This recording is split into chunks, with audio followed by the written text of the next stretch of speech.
Hi there, just to let you know I've joined, it's Frank here from Trademark. Yeah, Frank, most welcome, and thanks for really keeping time. Most no welcome. problem. Hi, Frank. Lovely, Hi, lovely everybody. to hear you. Nice to hear and see you. Yeah. Thank you. Yeah, we are all fine. Yes, I can see yourself. Kairo is there. Of course, Okay. quite a number Yes, of people have joined. I'm Jambo, Yes. everybody. Sijambo, we are okay. Fantastic. Okay, well, great. Yeah. I'm on the line. Yeah, thank you. We are trying to wait for two other guys to join who are presenting so that we start straight away. I'm also on. Good. On Peter. Yeah, Ken. Yes, Director General. Yeah, thank you, Ken. Yes, I can see you. Thank you. Thank you. Yeah. We cannot fast track the purchase of the testing kit because if you don't have the testing kit, then we are like fighting fire when you are black. With the testing kit would be very urgent because that's what will give us an aid over this situation. I don't know whether there are other ways which that one can be fast among other things, but the testing kit is very, very. Yeah, if I may. Yes, please. Yes. Thank you, Chair. For this kits, we have been procured and delivered to partner states. Only were Burundi and Rwanda, but for what I have been informed, they are arriving at Bogota. I hope the moderator can manage muting all participants when need be. One for one.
Patrick?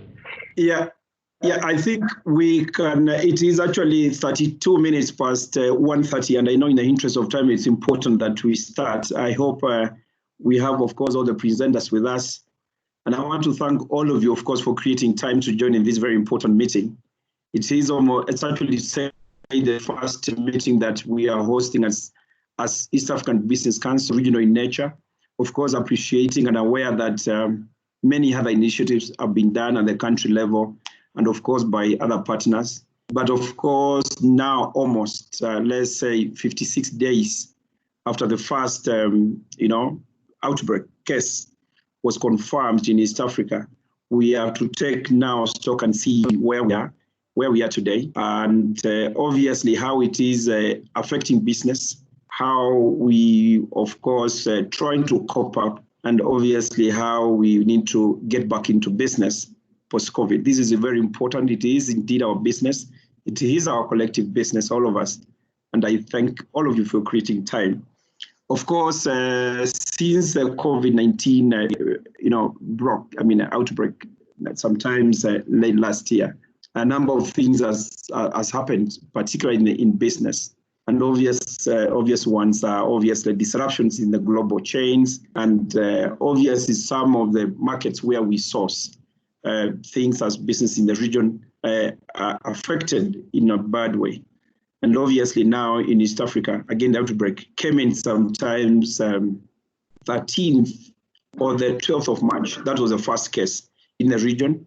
And now that is 56 days down the line. And obviously the impact, the pandemic has not spared us as a community, has not spared business in the region. And therefore we have to take a number of reflections, and we want actually out of this meeting, we see how we could have some sort of policy recommendations that will inform a number of things going forward. Obviously, we've been calling for a very coordinated approach in the way to go.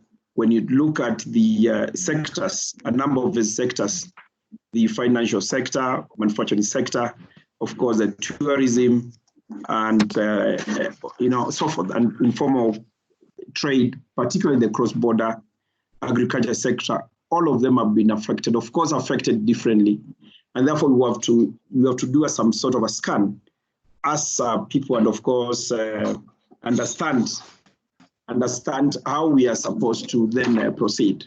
So, of course, we have a good team, and I thank all of them for creating time to be with us. Of course, already we have Frank Massat with us, the Chief Executive Officer of Trademark East Africa. And you know, all of you, Trademark East Africa has been a key partner in this region in a number of ways in facilitating trade and making sure, of course, we do business in this region. We thank you very so much, Frank, for joining us. I hope you can hear me, Frank. You're there? Yeah, no, thanks. And it's a real pleasure to be with you today. Thank you. Then, of course, we have Simon Kaheru is with us. Of course, Simon Kaheru, wearing many hats, of course, Uganda Manufacturers Association, but also a director at the Business Council. And of course, a man who makes people, quench their thirst at a time when the weather is not very friendly. Thank you very much, Simon, for creating time to join us this afternoon. Thank you, Dr. Matukia, and good afternoon, everybody. Yeah. And then, of course, we have our Kenneth Bagamuhunda. Kenneth Bagamuhunda is the Director General, as you all know. He's a man who has been hands-on in this region in a number of ways, in charge of customs and trade in the region. And of course, we sometimes in Arusha tell him that he's a true partner of the private sector in this region. Kenneth Bagamuhunda, most welcome. Oh, thank you, Peter. Thank you. Yeah, and then we have Dr. Kirsten Foken is with us.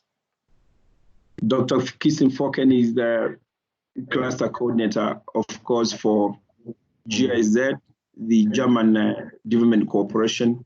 She's also with us in this. I want to welcome you, Dr. Kirsten. Hello, everybody from Arusha, actually from the EAC. Happy to be here. Yeah. Thank you very much, Dr. Kirsten. And obviously, we have our own chairman of the East African Business Council.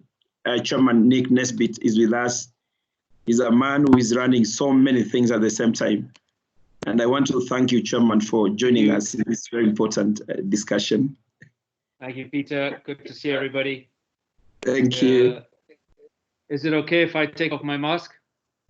Depends on where you are, Chairman. Are you alone where you are? I'll try and be alone. Thank you. Thank you. Yeah, thank you. Thank you, Chairman. Yeah.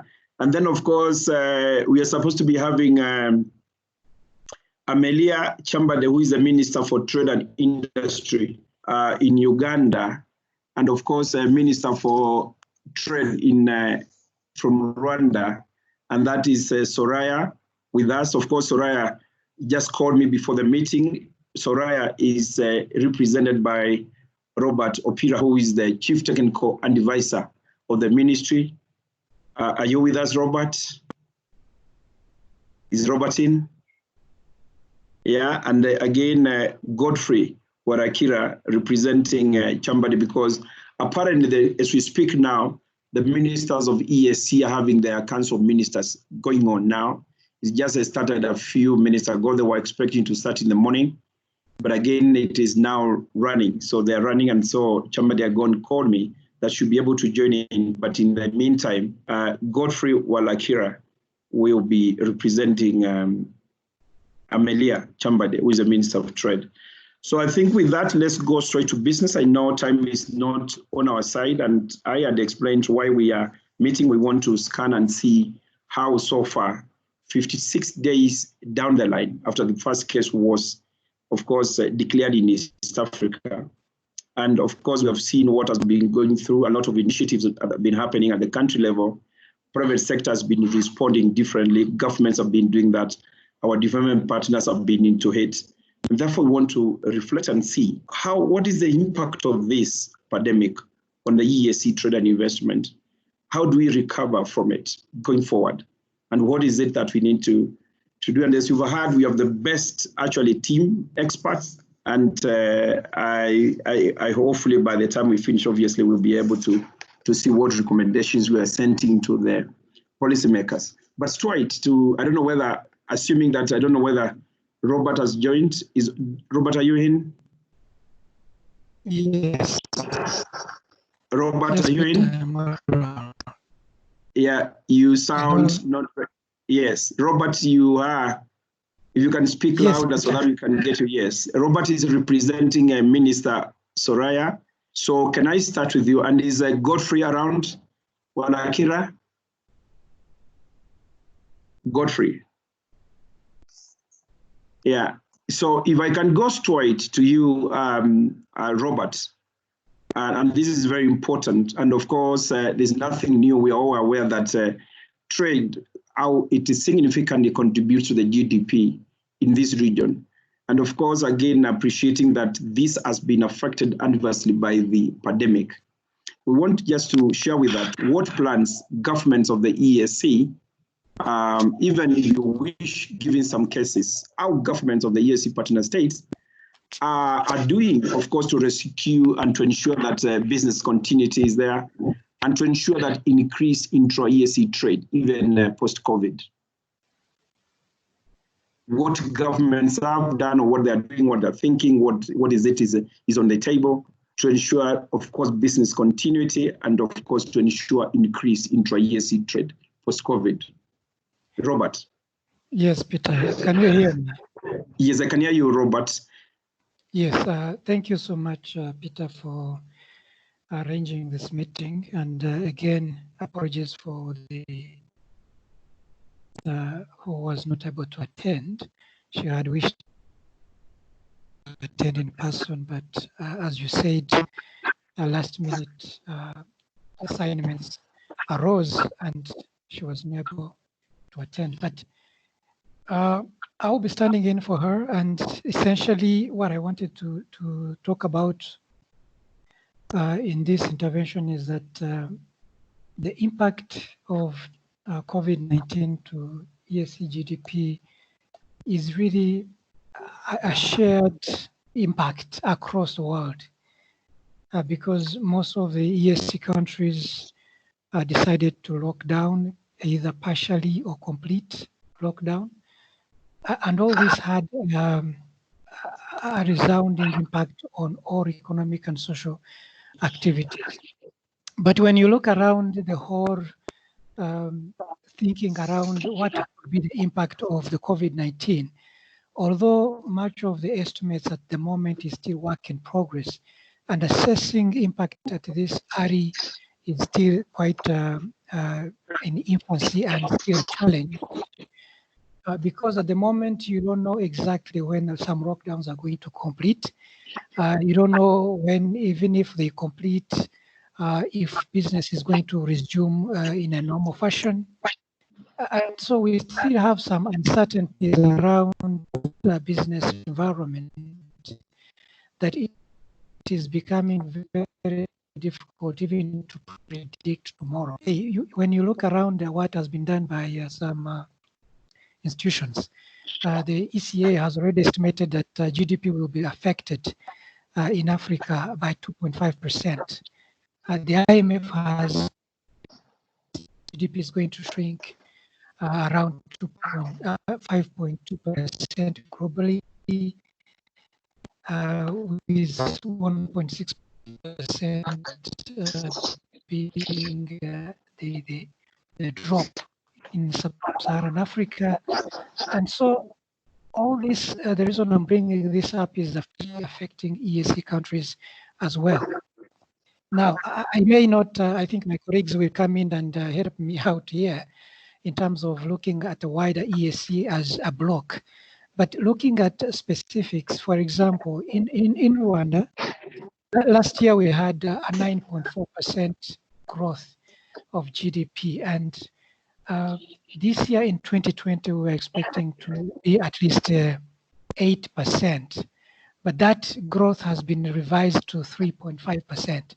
So you can imagine we have chopped off more than 4.5% growth already, and this is in 2 months alone. So it's really that kind of uncertainty, that kind of fear of what will happen next that is causing growth forecast to be slashed. And this is not really without even premises, because when you look at Rwanda's activities that have been locked up in the last 2 months, they constitute 60% of the GDP. So if you lock out business activities for goods and services and other social engagements, which constitute 60% of GDP, then you can imagine the impact on growth that will happen. And again, these very activities which have been affected by the lockdown has affected almost 50% of all employable jobs. So it's really incredible to think that it will be business as usual after the lockdown. So the impact is really heavy. And if I can give you further details on terms of specifics again, for instance, we have seen business transactions reduced by 73% and sales reducing by 60%. So Peter and colleagues, this is again a picture of what we're trying to to manage, and that is not, we have not even included the external sector, what has been the impact on imports, exports, and its associated impact on manufacturing. So when you look at all that, I think all EAC countries have specifics which are still being really trying to analyze and model and see what impact can eventually be arrived at. But I think we will discuss this further, but I think mitigating measures will still be needed to conform to the specifics of the impact in specific countries within the EAC. No, I think, Robert, thank you very much for bringing out the issues of impact. And of course, what we want trying to get out from you is then how do governments ensure business continuity, because that is very important. If this community is supposed to hold together, it's important that there are very deliberate efforts by partner states to ensure business continuity post-COVID. And that's why some of the thoughts should be coming out of this discussion. Of course, we have seen some manufacturers, of course, private sector trying to do or doing some, of course, essential things, essential commodities, manufacturing them, but also trying to see how do we even continue this? How does that continue post-COVID? How do we ensure that, of course, facilitating private sector proceeds even post-COVID to continue producing goods, not only even essential, but non-essential? Thank you, Peter. I think the first major idea which comes to mind is really to first contain the pandemic. Whatever you can do, whatever you can say without containing this disease, then you are risking a lot more than opening up the economy. I think first we need to see that we contain the pandemic. At least we need to be able to predict the pathway to the pandemic and then ensure that safety comes first. Secondly, I think it's already been across the partner states, countries have been able to maintain essential services. That is the provision of foods and maintaining the food distribution and production, maintaining the supply of protective equipments, personal protecting equipments. And so, first of all, I think by maintaining the essential services running is very key. And this is going to be very challenging because some of the businesses are now, recalibrating their manufacturing processes to manufacture some of these essential personal protecting equipments, which is very key. And if there is a lesson we've learned actually during this pandemic is that businesses need to be able to be dynamic, to to respond to emerging challenges. And in terms of trying to really keep business running, first of all, let's keep what we've been doing. The essential services needs to be up and running. Secondly, we are aware that actually even those essential services are facing liquidity challenges. So it's important to really continue to support the private sector, to support businesses, to manage cash flow, and to be able to secure supplies in time in order to respond to the ever-increasing needs. So, Peter, I think for a lot of other things we're trying to see, I think it's been now a month or two for those who have completely locked down. For instance, in Rwanda, we have done a partial lifting of the lockdown. And essentially, I think each partner state should be looking at how do you ease business back into action, but in terms of partial lifting of some of the businesses that had been locked up. And even if those who have been continuing, how do you ensure that they scale up?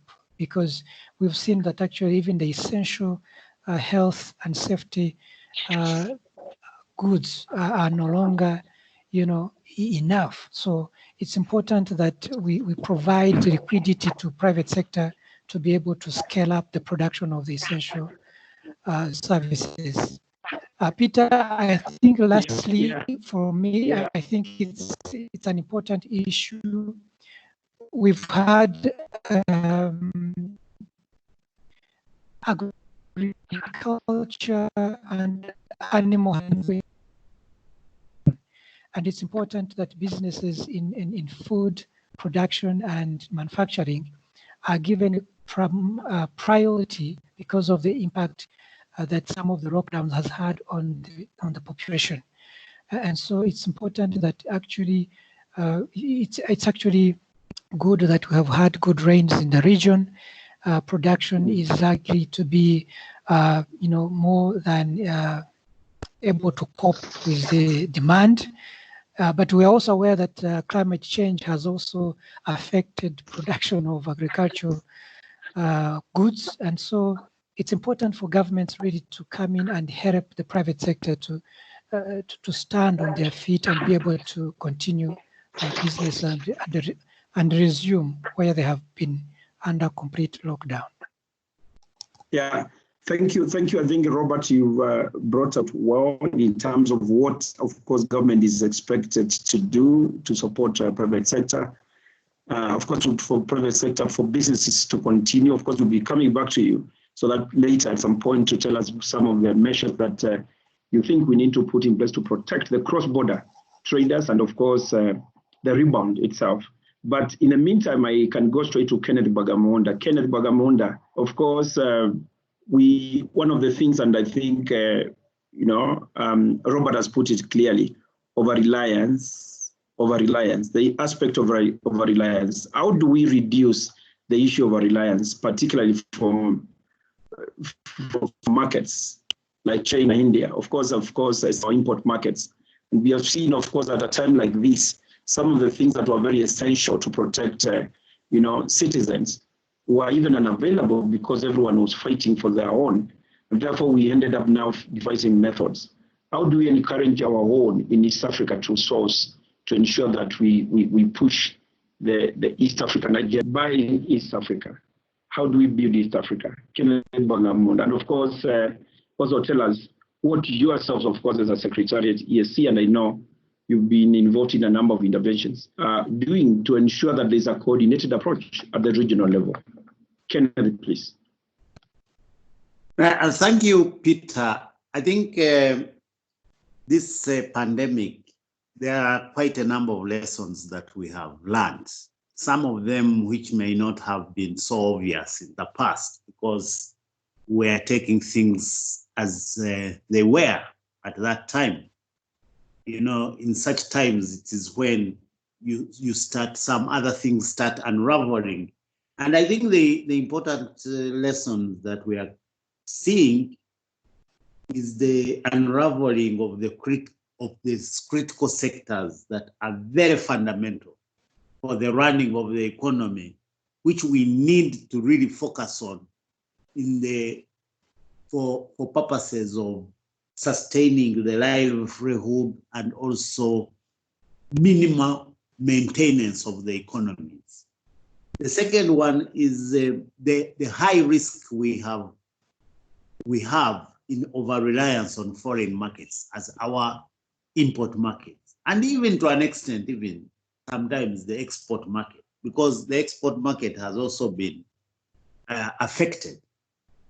The third issue is that the East African community and Africa as a whole is not actually a priority market in turbulent times, because we have seen whereby even the developed economies have put in place measures that are inward looking in times of this pandemic, such that accessibility also, some of the goods, the essential commodities that we may need, may not be readily available in such kind of times.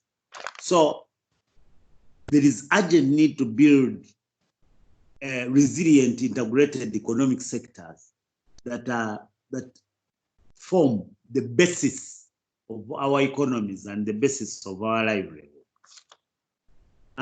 So if you look at the way East African economy is structured, there has been, we have basically been relying heavily on the importation of goods from the developed economies.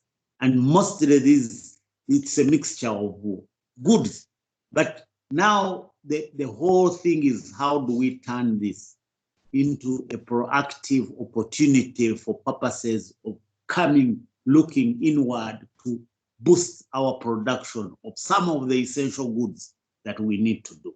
And I think the partner states have been driving towards that direction.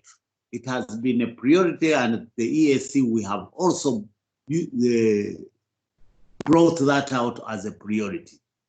And producing and buying things that are made locally is one of the fundamental reasons why we came together as EAC. So definitely there has been in-country programs on buy that partner state, build that partner state. Now, there has been a debate on whether that resonates well with the East African integration process, that if you focus on build a partner state or buy goods made in a partner state, until being inconsistent with the East African integration framework. But I think we can use it from another perspective and use it as a building block to have that program spread out, rolled out at the regional level. So long as the buy Uganda, build Uganda, buy Kenya, build Kenya is not going to change the existing policy framework, which allows free movement of goods amongst the partners. And I think that is also has been put to a test in regard to this COVID-19 on how we respond to issues related to trade and movement of goods across the region. I'm happy that the ministers, even right now, at this particular point, actually I have been in the meeting, but I had to come to this one. They're actually at this moment, they are discussing about that specific item on facilitating trade within the region. And what do we need to do but ensuring that the health safety is paramount? Because we have seen in the current times that the cross-border spread is becoming a bigger risk, because since they closed the airport, we are no longer importing from outside the virus, but it is now the spread within the East Africa. So the fundamental thing is building and putting in place and adhering to the existing policy and operational frameworks that were put in place to ensure free movement of goods and services. Because the countries which have been on lockdown, I'm telling you, it was more or less a shutdown of the economy, except for essential things. But what lessons have we drawn from their survival in these very difficult times? Because some countries have gone for, now it's about 45 days or more. So what has sustained them? Much as we are expecting the economies to of course, as Robert has put it, we are going to have a growth where the GDP is going to be affected. You know, the recent outlook that came out, African Economic Outlook, had put East Africa was the leading and the fastest growing in the whole of Africa. But that one is not going to be attained now. We expect actually the growth to be around, average to be around between around 1.5–3%. If we recover, if the COVID gets out quickly, but if it remains, it may even go to below 1%. So how do we get back to that position? So I think in a nutshell, the import substitution becomes a fundamental priority that we need to do. And I think we need to be careful on how we do that strategy. The scope of what do we want to do. There is a lot to be done, but we should not stretch ourselves too thin. We should look at the fundamental drivers and those ones that can build the value chains across the region, so that we take the advantage of our integration to build the network, the interconnectivity of our manufacturing, agro-processing, commercialization of agriculture, food security, investment, name it. I think we have realized that the agricultural sector is the key pillar of our economies. And the sustainability of some of the countries that have been on lockdown is because of the availability of food. Yeah. So in essence, I think those are the things we need to look at, the key drivers, and we identify the priority sectors in the industry and agriculture processing and value chain that we need have in place in order to address the over-reliance on imports from the China, India, name it. Yeah. Thank you, Ken, obviously bringing out the issue of key drivers of this region. And I want, in your own opinion, so far, and in the challenge we are in today, are you satisfied that there's been enough coordination among the partner states, one, to deal with the challenge that we have, the pandemic, but secondly, to think together on how to get back into business, getting back East Africa into business post-COVID? And what are you doing, of course, as a secretariat? I know there are a number of initiatives that you are putting in place to ensure that happens. The aspect of coordination, because that is one thing we want to achieve possibly out of this. How do we ensure that there is a coordinated approach, one, to deal with the challenge, and two, to ensure that, of course, businesses get in the community? Thank you, Peter. I think there has been quite a number of things that are being done from the regional level in quite a coordinated manner, given the limitations that we may be facing and the challenges.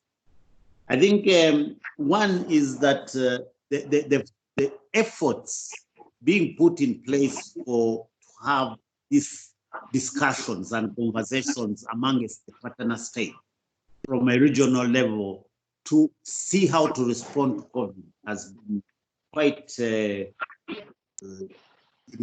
has been in place, although sometimes we have faced challenges of having all the partner states because of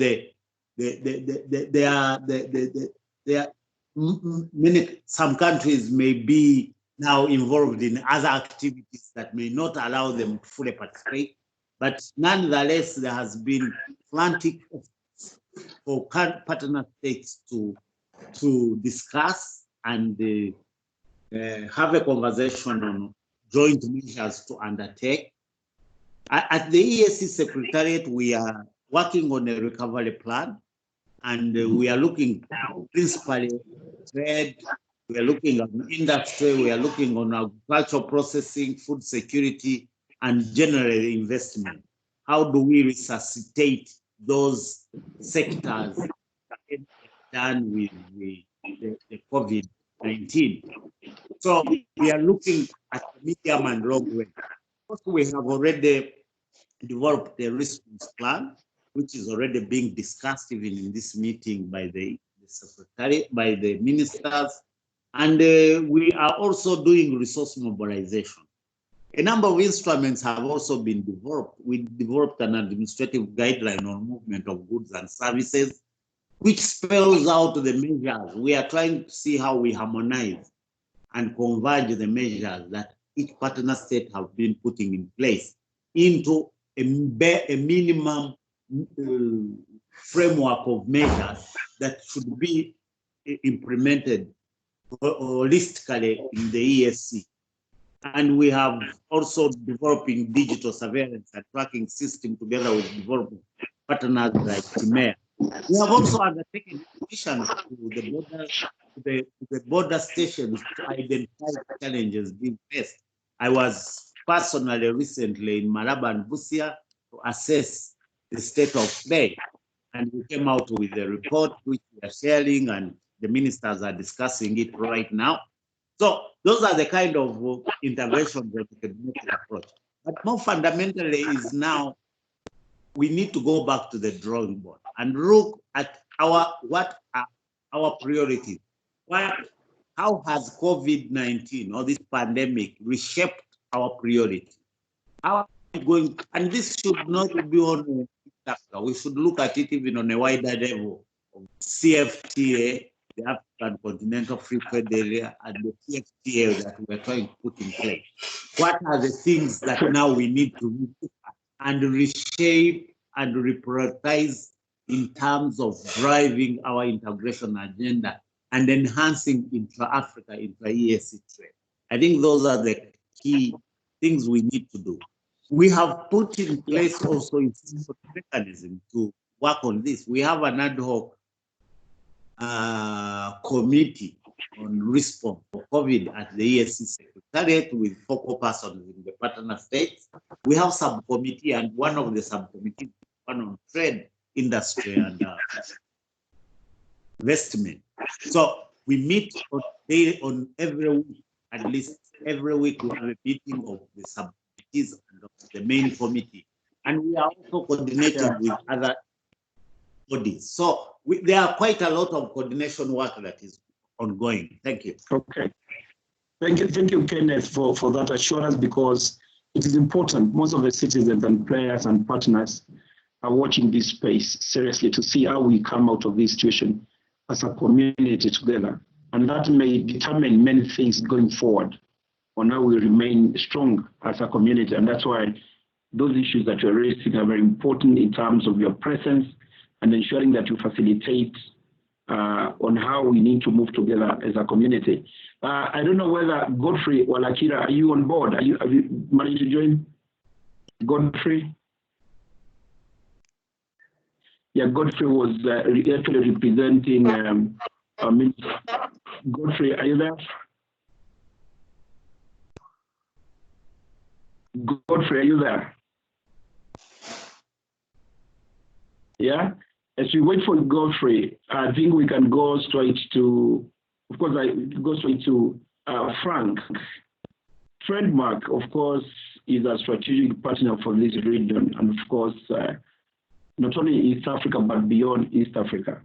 But from where you sit, and of course aware, and you've seen this challenge, of course, and how it has affected each partner state of the East African community. In your opinion, what are the immediate opportunities that you think, do you see yourself? What are these immediate opportunities that you see, of course, as a partner of the EAC during the current scenario? And how do you think we can exploit this to turn them to be actually, to be an opportunity to the region, both to the partner states, to the business community, and to all the stakeholders?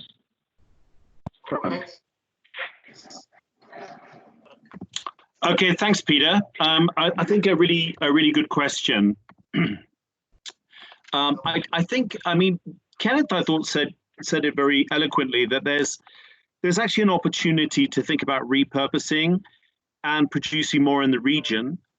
So, I won't reiterate that, but I think in the immediate term, there's a lot that can be done. And I think, first of all, we need to support the business, business continuity. We need to make sure that we secure the trade corridors and the supply chains, and that, markets operate because they're not, and workplaces gradually return to normal. So, but I think the key thing is to make sure that our corridors work well, because if the trade corridors don't work well, basically, urban populations will suffer food shortages and will have a lot of issues. Shall I pop the camera on? There we are.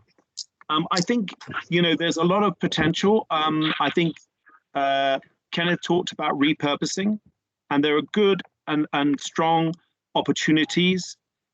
We're certainly going to be trying to procure all of the PPE that we're going to be supplying. Well, I'll talk about that later if you want, through the local market, as much produced as we can in East Africa for East Africa. So I think the private sector should look for opportunities, and it's not just about PPE, it's also about e-commerce, and I'll come to that. So, we should not waste this crisis, if you see what I mean. And I think we should also be thinking hard about the value addition, particularly to agricultural goods. Again, Kenneth, I talked about that, but pulping, juicing, drying, freezing, all of that. I think the next is we can think hard about the, Yeah, proceed, Frank. Proceed, Frank. Okay. Would you put everyone else on mute, please, Peter? Okay.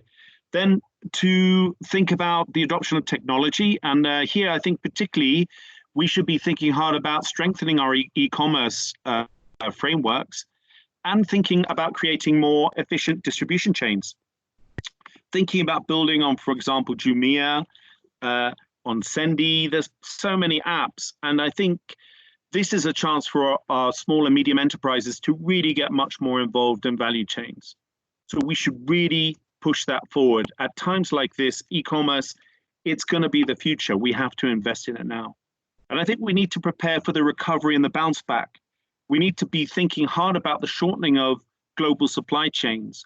We should be thinking much more about how, what does that mean, shortening of supply chains? What it means, basically not getting as much from outside the region. So we've got to be thinking hard about that.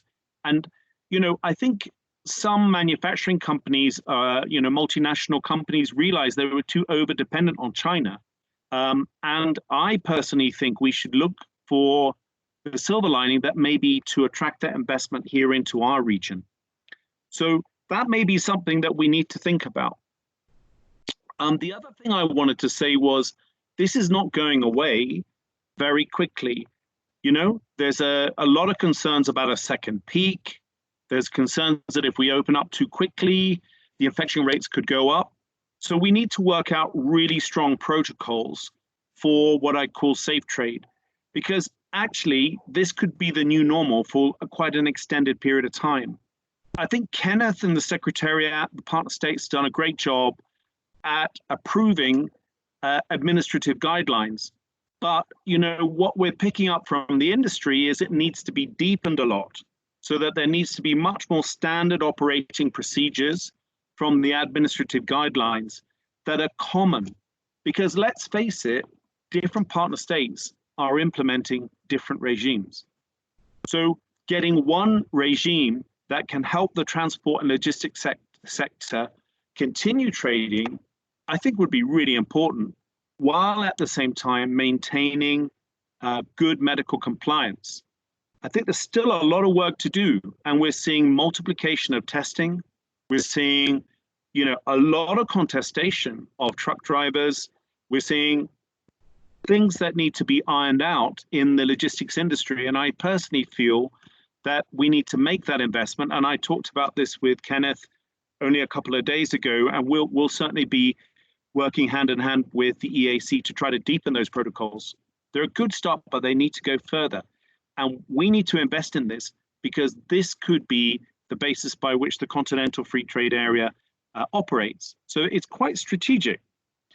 I think the other issue that I think it's important is to make sure that we also think hard about not just road transport, but think about railway and the use of lake transport, and thinking about those safe trade corridors much more as an integral whole. The other thing that we need to do, if we're going to move towards more stringent or more deeper protocols, is create more confidence that, say, a truck driver moving from a coastal state, right, taking his or her truck along the transport corridor, that driver, there's a medical history known of where that driver's been, when the driver's been tested, all of those things, to avoid then having to cause long delays. So this idea of a medical passport and a driver app, I think, is really important. It's something that we were discussing with Kenneth and a number of the partner states recently. And I think we need to think very hard about that, linking it up with public health systems. What else? We need to also, I personally think, monitor value chains much more. Kenneth, again, talked about the need for regional value chains, also our colleague from Rwanda. But we need to monitor value chains to make sure that the key ones are operating properly and build good strategic alliances. And particularly, let's not forget about our small businesses, particularly small traders. They're the ones that have really been badly affected, the worst, actually. And for them, if they don't trade every day, they don't eat. And it's quite a big problem. So we need to think much harder about that. I'd also just say one last thing.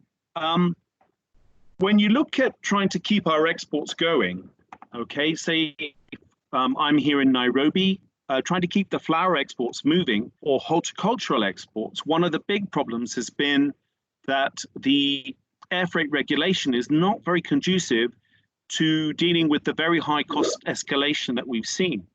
So I think we need to move quickly, and I think you're similarly minded, Peter, to move quickly to reform some of the open skies policy, make it more open skies, and allow for air freight to be picked up in several destinations to bring down the costs and improve our competitiveness. I think we need to be thinking hard about that actually quite quickly, because otherwise jobs will be lost and exports will be eroded. Thank you, Frank. In fact, that would have been my next, picking your thoughts on how you pick the open skies in the region, and you think whether it is something very possible. And I think it's good that you brought it out. And possibly as you try to see whether you want to deepen that, please, if you can tell us where you sit again as a partner, very strategic partner.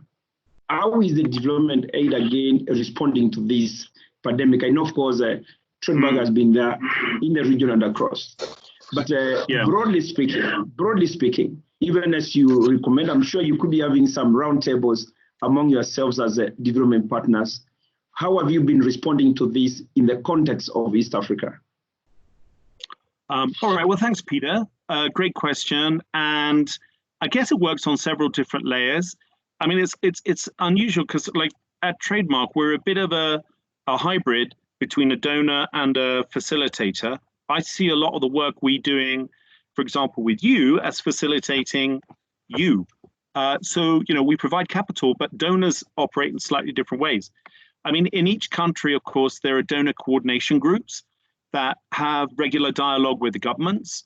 and they coordinate amongst themselves, and there's sector working groups on the COVID in each country. So it's quite a rich or complex tapestry of different donor groups, and obviously with the EAC as well. As Trademark, I mean, I think one of the things we want to do is really to help trade continue, because if trade is choked off, if trade stops, that will create a lot of problems with incomes. It'll create food insecurity. It's just a disaster, but it has to be safe trade.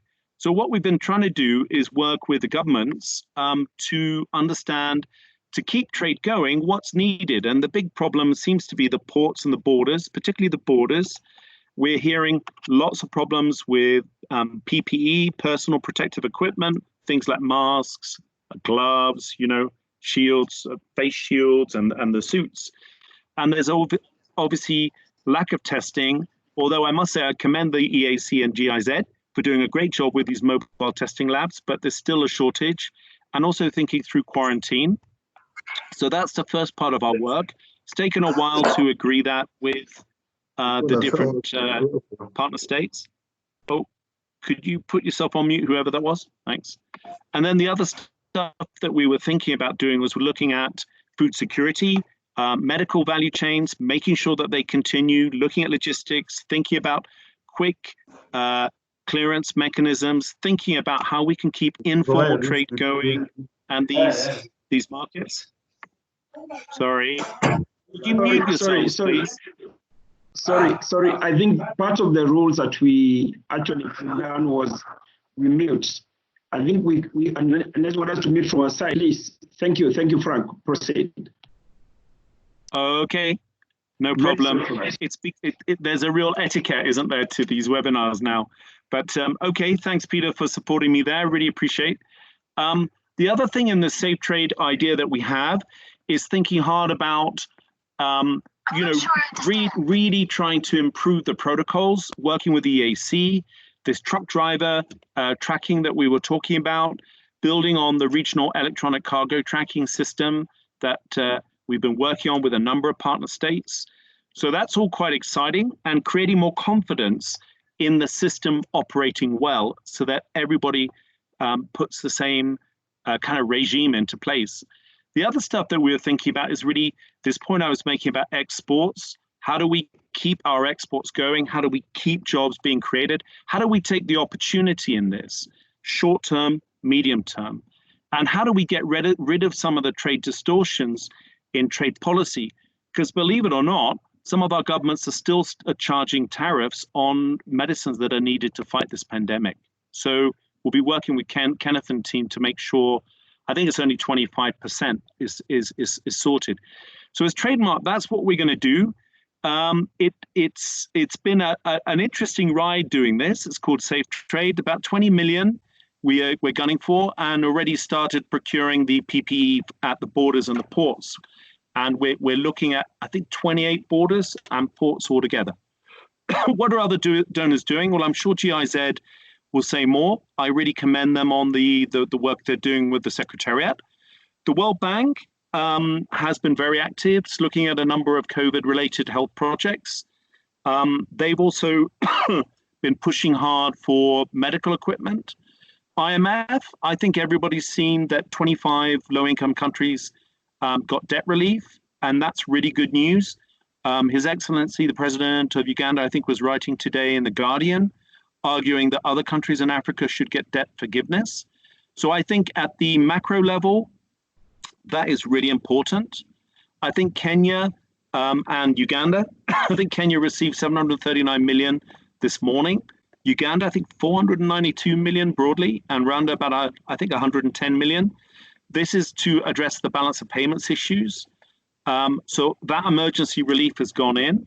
And then obviously with the IFC, as I understand it, is thinking about how it can support companies, because company cash flow has been really badly affected. I think the WHO is obviously stepping up heavily, as is some of the other UN players. And I certainly know as well that, Jack Ma's been very active. Other donors have been very active. I know the UK has committed about 97 billion Kenyan shillings, and is one of the biggest donors in supporting the whole COVID relief effort. What's interesting, I think, about some of the approaches taken by donors is it's also about supporting this locally produced or regionally produced PPE, personal protective equipment, to help much more job reinforcement or job protection, I guess. There's also been quite a lot of work on cash transfers, and I know WFP have been working on that. As a summary, I probably missed a bit there, but those would be the highlights. So it's a bit of a combination between macro level support, Peter, very targeted. I like to think that we're doing that as Trademark, because we're all about transport corridors, and as you know. And then, there's also the income protection aspect that's going on to try to protect vulnerable groups. But I think the international community's been fairly good. I think one of the problems that's really frustrating is just how long it takes to get some of the equipment required to secure our borders, to make sure that trade is safe. And certainly the lead times, even in locally produced, it's a bit of a problem. So there's still an issue with, let's face it, huge levels of demand and low levels of supply. So I hope that answers the question. Yeah, definitely quite well, Frank, and thank you very much. Trademark has been quite visible in across the region, and that's why I said right within East Africa and even out of East Africa. I hope that you continue doing the good job, no doubt about it. Even at short call for things like thermoguns, whenever we required for the corridors, I thought Trademark was quite handy to ensure that happens. But of course, as you already said, and I want to ask, So of course, I'll be coming back to you in terms of the nitty issues now that we need to do to get out of this. But for now, I want to ask Dr. Kirsten, and you've rightly said, Frank, of course, seeing what German Development Cooperation has done with the EAC in terms of the mobile labs and so forth. But Dr. Kirsten, if you can tell us now, where you see it, of course, as a partner, what are you recommending? What should be our recovery strategy? What are the priorities that we should put first to recover out of this? And to reduce, of course, the impact of COVID to business and to trade within the region. What is it that you think that needs to be put as a priority on the table now to rescue business in the community? Dr. Kirsten. Thank you, Peter, and thank you for organizing this, I think, very important event and inviting us. Let me not repeat everything that has been said, and I'm actually glad it has been said because it very much covers, I think, the key areas we need to focus on. Let me maybe make a general remark before I go more into the EAC. I think something this crisis has shown, and not only in East Africa, Africa, all across the world, we need to be flexible, we need to be adaptable, and we need to be open-minded. We still don't know exactly what's happening. I agree, this is probably here to stay, but the exact impact and how long, we still don't know. We have to be really, we have to do all the things we are doing now. We have to have mid and long-term plans, but we may have to adapt them. So I think this is a very important learning and something we really have to keep in mind. And I think related to this is also cooperation and communication. That's, again, it's important to have this exchange, to keep on exchanging and communicating. And also you can see people are scared and afraid if they don't get communication. So I think that's a part of all the trade and specific issues, very important to keep on sharing. And of course, coming to the EAC, and I'm glad Kenneth said it, and we are here with them. They're very active and exchanging also on a one-to-one base, and I hear the ministers and the heads of states are exchanging to solve some of the issues immediately that are causing problems at the borders. But also, and I think this is one of the conclusion lessons learned, I think regional integration, the relevance of regional integration is even increasing. We see that products have to come in the country. intra-regional trade has been low, and I fully agree it should be higher. More products need to be produced in East Africa and traded to be less reliant to international markets. But of course, to assure that the products come to the other country. And all the work trademark Frank Matza mentioned is doing is of course very important. I think some of the harmonization and operating procedures have to be strengthened. A lot of work has been done in the past. I think now is a point in time where implementation of the regional integration agenda is absolute priority and accelerated implementation to assure that the products are coming from one country to another. And of course, more is produced, and of course, all what has been mentioned on regional value chains and production facilities, et cetera, in East Africa. And with this, the other area, of course, comes in the reduction of NTBs. The government and EAC has to be more flexible on the charges, on the levies. It has been an issue all along, and it's even more important now. And they definitely need to look into this now in the short term. And one area, of course, Frank Matza mentioned e-commerce. E-commerce extremely important. We have a few programs there as well. But even on a broader scale, digital development needs to, again, accelerate. I think what we see now, all of the things we need to do more now, even more and even faster. With digital development, you're less reliant on physical exchange, as we can see here. We are, in many of our programs now, we are starting e-learning courses to continue the capacity building, which is certainly important. We have a program on education, digital skills development, and all of this we hope to launch and to start and to continue online. Another area, and this is of course has also been said, the health systems have to be more solid and to contain the pandemic in the short term. Germany has various programs actually we also of course have programs in the partner states supporting health systems for many years already. So these are of course very important now. We do have a program with the EAC on pandemic preparedness, and the mobile labs, which is actually a financial cooperation project, but of course we closely coordinate this, which has been now sent out to the countries. But equally important is the work the EAC Secretariat Health Department is doing in coordination. It's about pandemic preparedness processes and communication, which has been, some of the processes has been put in place in the last years. And now we can see some of the benefits, but I think a lot of work, more work has to be done in the future.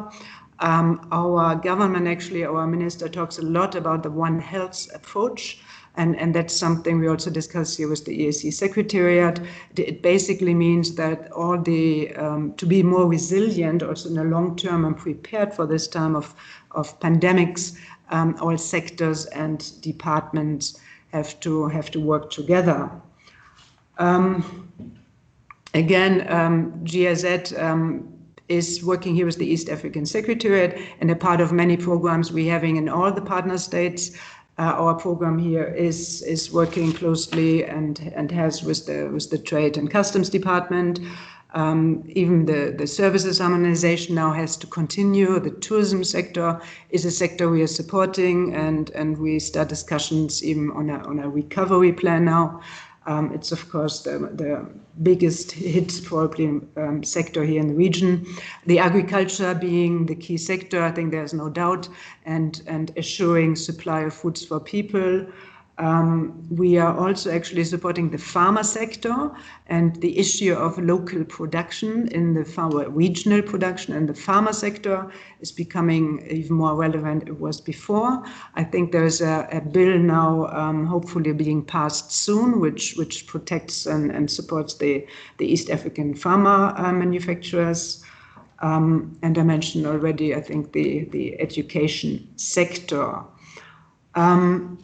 Yeah, I think this is overall, and I shouldn't forget there's also, and I think we are in alignment with trademark and many Other donors, of course, as you mentioned rightly, who are now procuring equipment. We're also procuring equipment.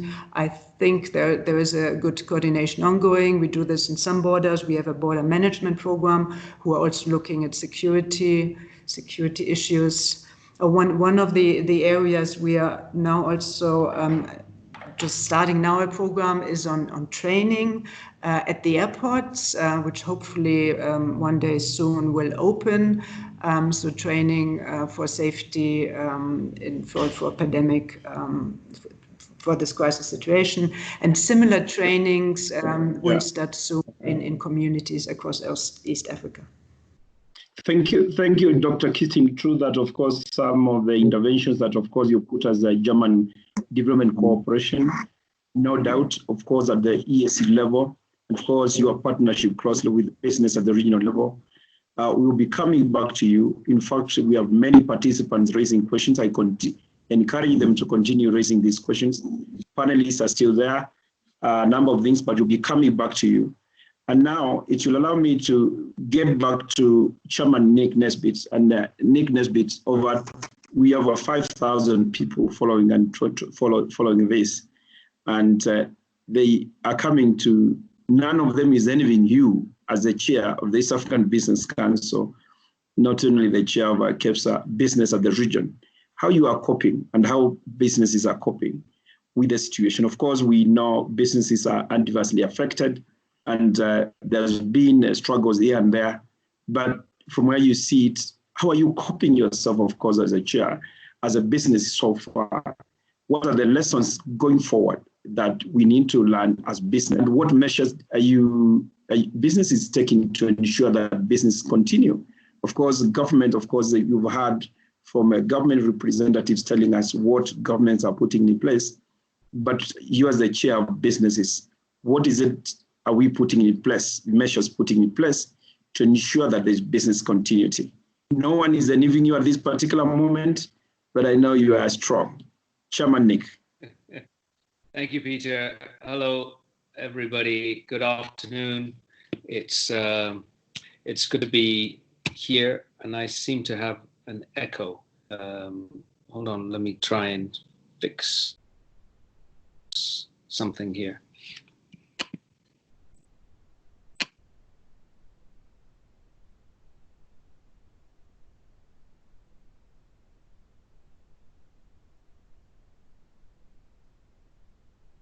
You're on mute, Chairman, you're on mute. You're on mute, Chairman, sorry. Chairman, you're on mute. Sorry, you're on mute, Chairman. Can you hear me now? No, we can hear you now. Okay. Well, let me try. Peter, one second, because I am still on getting some strange echo. Can you hear me now? There's a bit of echo, Chairman. There's a bit of echo. Yeah. 1 second.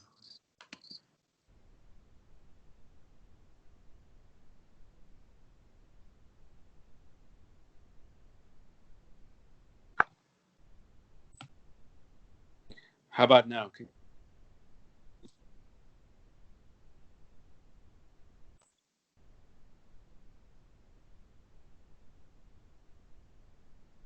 Can you hear me now? You are very clear now, Chairman. You can proceed, and of course, as you tell us how you are coping now, you may also touch on the issue of e-commerce, which seemingly is becoming a window for a new normal. And of course, you may also tell us how can we now use this platform, e-commerce, how can it be extended to the EAC regional space? Proceed, Chairman. All right. Well, okay. So let's deal with it one at a time then. All right. So how am I coping? Well, I'm coping. Personally, I'm actually really enjoying this time because it gets. I have so many different things on my plate: EABC, KEPSA, my normal job, IBM, and I guess the most fun part being at home and helping kids with Zoom school all day long. But it's fine. It's fine. We're doing very important work right now, so I've got a lot of energy to do it, so it's okay. Now, when I look at where we are right now, we are in a very interesting place here in East Africa because we don't have many other models to copy. What we get to see every day on TV is what BBC and CNN report on what's happening in South Korea, Japan, China, United States, UK, Italy, and so on. There are very few people reporting on what is happening in Cameroon or Ghana or Ethiopia. So we have to kind of make all of this stuff up ourselves. And as I like to say, there are no grown-ups in the room. It's just us now. So how are we going to get through this? And I think if I look at what's happening in East Africa, I would say we are actually doing really well. The Washington Post wrote an article a few days ago that described what's happening in East Africa and said many people in the West, that's Europe and the States and so on, could actually look to East Africa to see how they are handling it. We were shocked at first to see pictures of that very powerful Ugandan woman government official telling incoming passengers, you either go to quarantine or you get on this plane and you fly back out to your home country. That's it. And so Uganda was very early at doing that. Rwanda was very quick to shut down. Kenya took a little longer. You can see kind of the results. But we were much better than Italy and Germany and the United States and Mexico and all these other countries. And here we are with limited resources, unfortunately, in healthcare. And yet, and we can see there's minimal spread from the incoming people, although we're still dealing with growing spread, communal spread.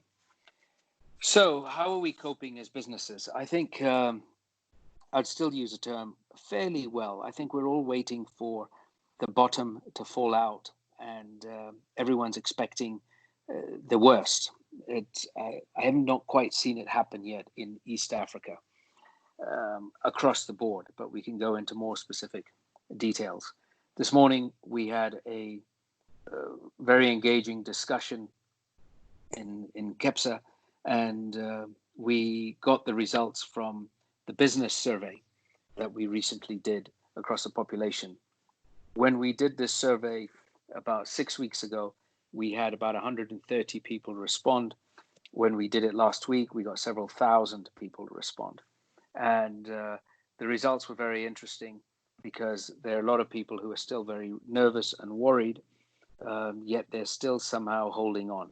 And but there's some who are suffering, which I'll talk about in a second.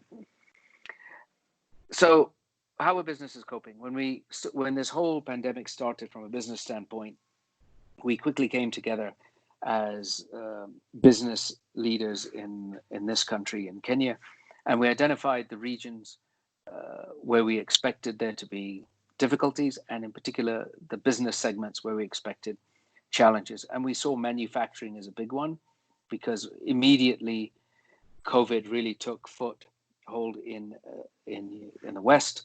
All of the EPZ garment manufacturers lost their business overnight. We saw the floriculture and the horticulture businesses disappear. Hotels, tourism, that just completely shut down, gone. What that meant is we had to really go into triage and look at how we can save these different businesses. To cut a long story short, we got the EPZ garment manufacturers to pivot and start making PPEs, and that saved them. In floriculture and horticulture, it was a really rough period for a while. We came up with the idea, let's do flowers for hope.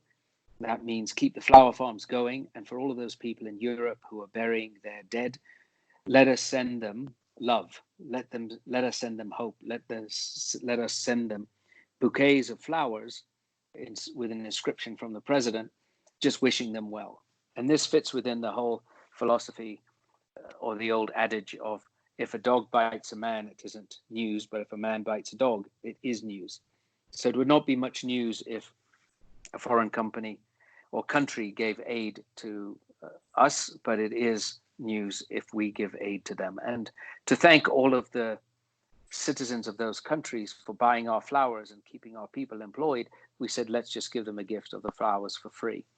That kept the flower farms going for a little while, and enough for them to see some light of day, which is turning out to be the demand lifting again for flowers as spring comes in Europe and people are getting over this proverbial hump. So we're okay with that.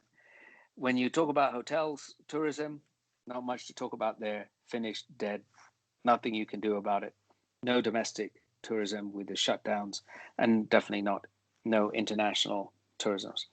The area that we are most concerned about in the urban are the restaurants and the hospitality business, because those become the single point of contact where there's a huge opportunity for the virus to spread among patrons and with restaurant staff. So we saw that whole area shut down. We've seen retail drop significantly, 30, 40, sometimes higher percent. And people are only resorting to the basics. The services businesses, the hairdressers and the dry cleaners and even lawyers and doctors, all of their businesses have really dropped. Big challenges there. We've also seen huge challenges with the schools being shut down and teachers therefore not getting paid because nobody's paying school fees. We're seeing in the education business, the services business, also in the border SME businesses, a lot of women-owned businesses getting affected, which is really unfortunate, and they're having a hard time. FMCG companies are really suffering. One very strange piece of data came out in the newspapers today in Kenya, which showed, on the other hand, while all of this was happening, the sales of Mercedes and Range Rovers grew 73% year on year in the first quarter of the year. So strange things happening. So overall, people are not coping very well, but as I said, the bottom has not fallen out. So I think you're asking about lessons. So if I try and pick up anecdotes and comments from memory, from conversations I've been having with people, I think one of the first ones is the cliche, cash is king, which means that those who have the savings and the wherewithal to be able to make it through these challenges are the ones who are going to survive.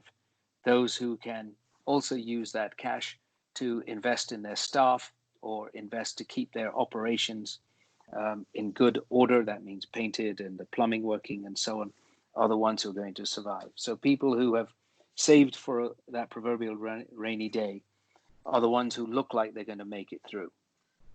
I think another lesson we've learned here is that perhaps this is the beginning of the end of globalization. You could start to hear it in a lot of the political, economic sentiments that elected Trump and elected other leaders in Europe, where they, in 2008, 17, 18, 19, were feeling that they're losing too many jobs and wealth to other countries, and they had to bring those jobs back home. So I think this is going to accelerate it for us. And somebody mentioned it earlier, that we need to shorten our supply chains and diversify them. So it'd be much better to get our tires from Arusha than having to import them from somewhere 21 days away, or get our treated leather from Ethiopia than having to get it from somewhere much further away. So as we look to other countries to supply our raw materials, I think that whole conversation is going to accelerate, which is only good because it's going to lead to the buy East Africa, build East Africa kind of thinking. I think with that, what comes with that is I can foresee quite a large amount of investment happening where people will start importing the raw materials for this growth, the growth of the local production, the growth of the local.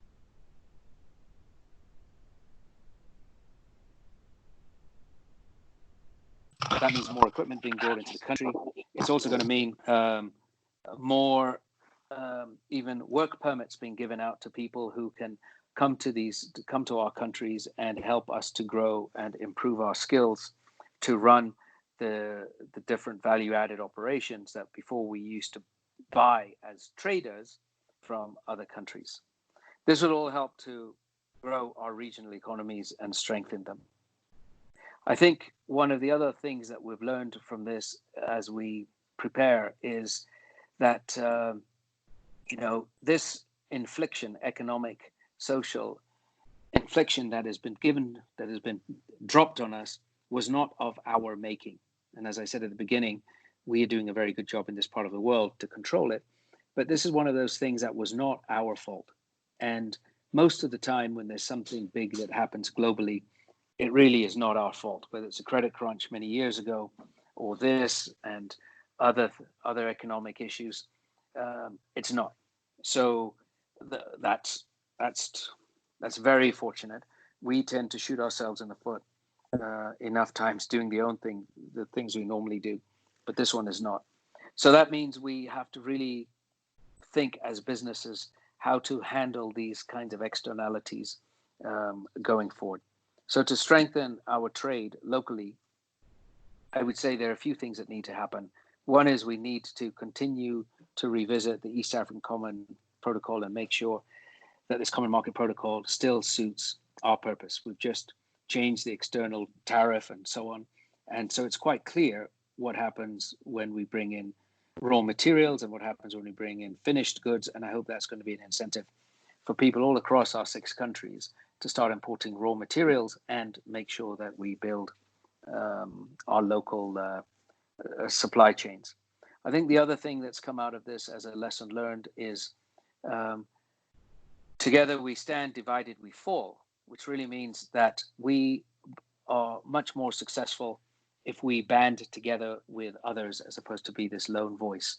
And that means we need to link up closer with our sectors and our other businesses in the region or in our ecosystems to speak up for what we need as an industry.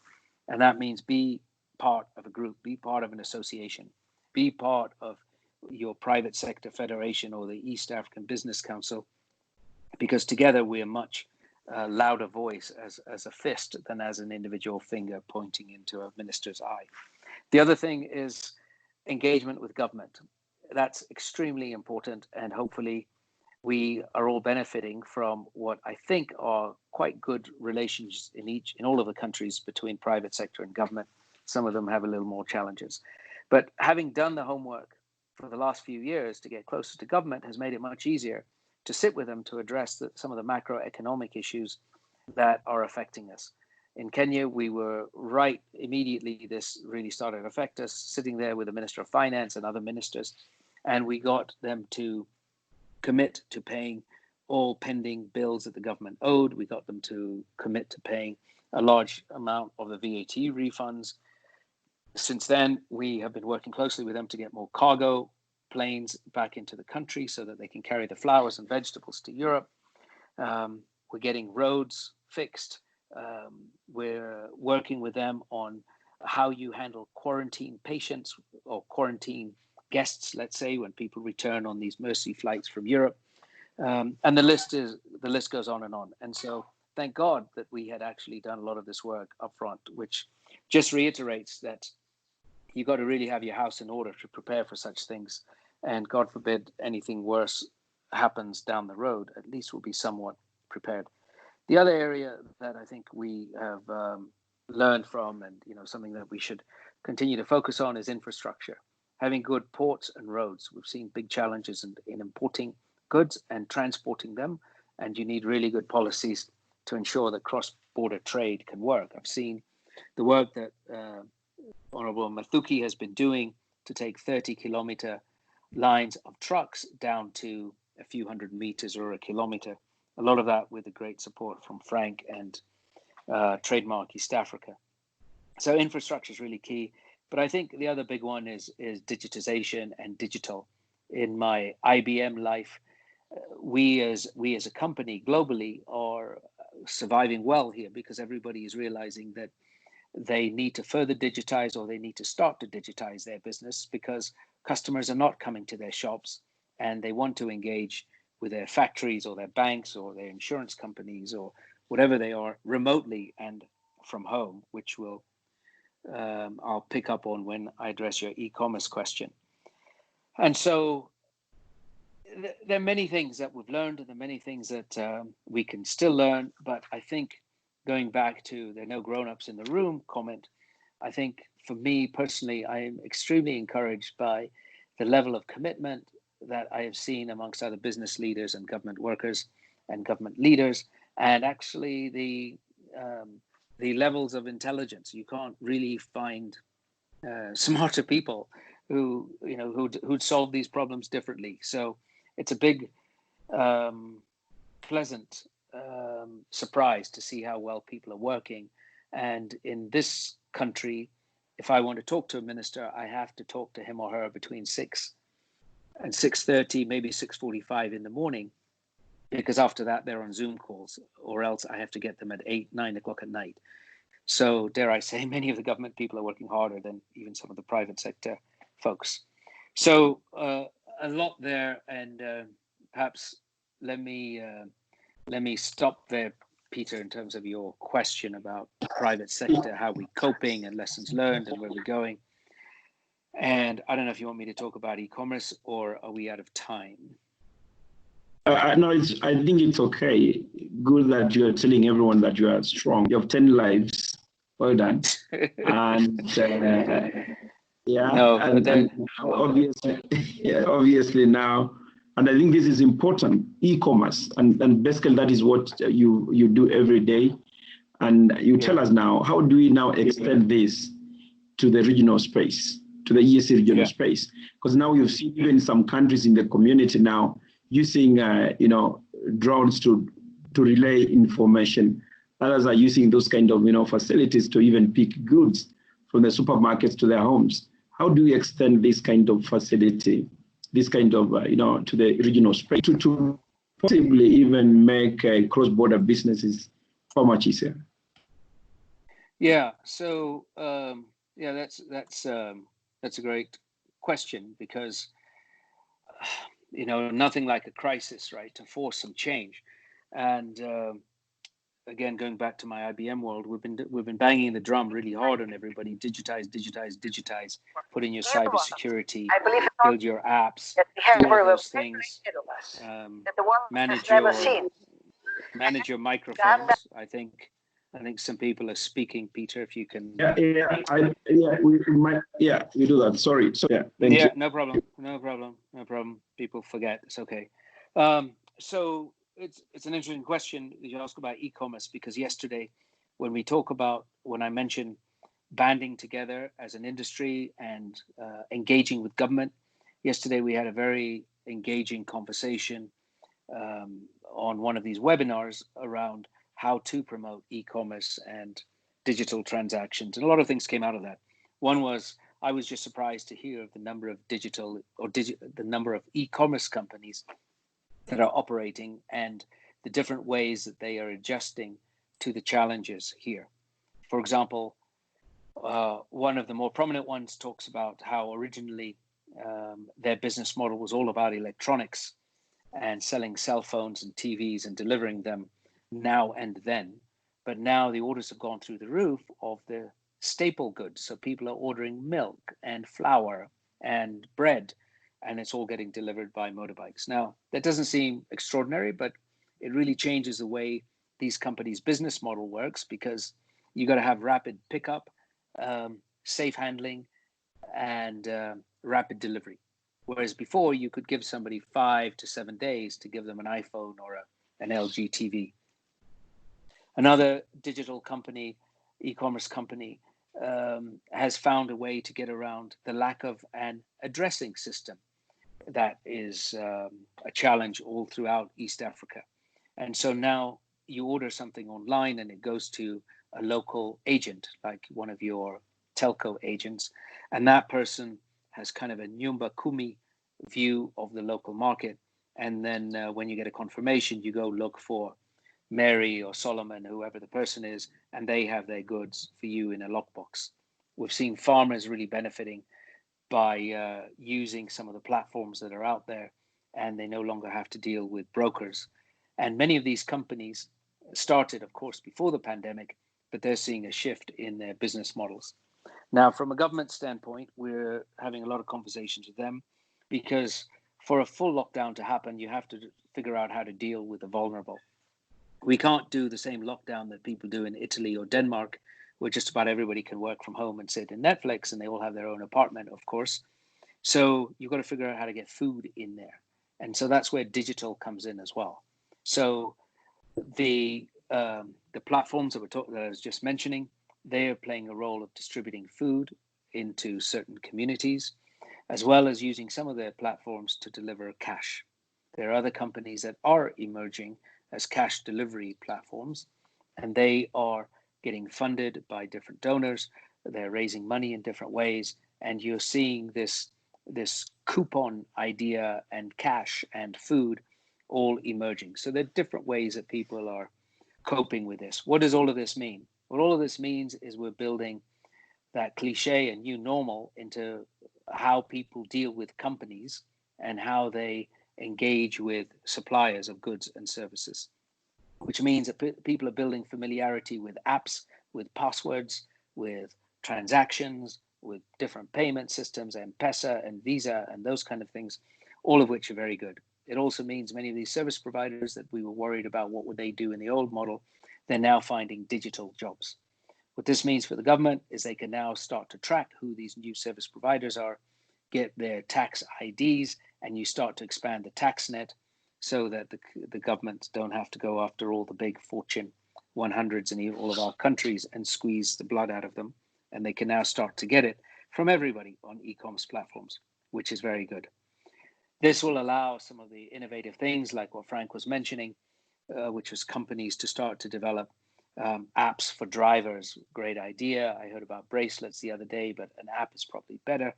And everything will just go the app way. And out of this, I really hope and pray that you get your new Amazon or Alibaba coming out of Africa or this part of the world. So the model that I'm starting to see now is because things have changed, everybody is at home.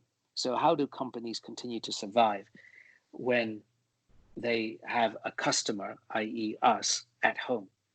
And if you start by stapling yourself to a customer and ask, what is their experience? What are they like?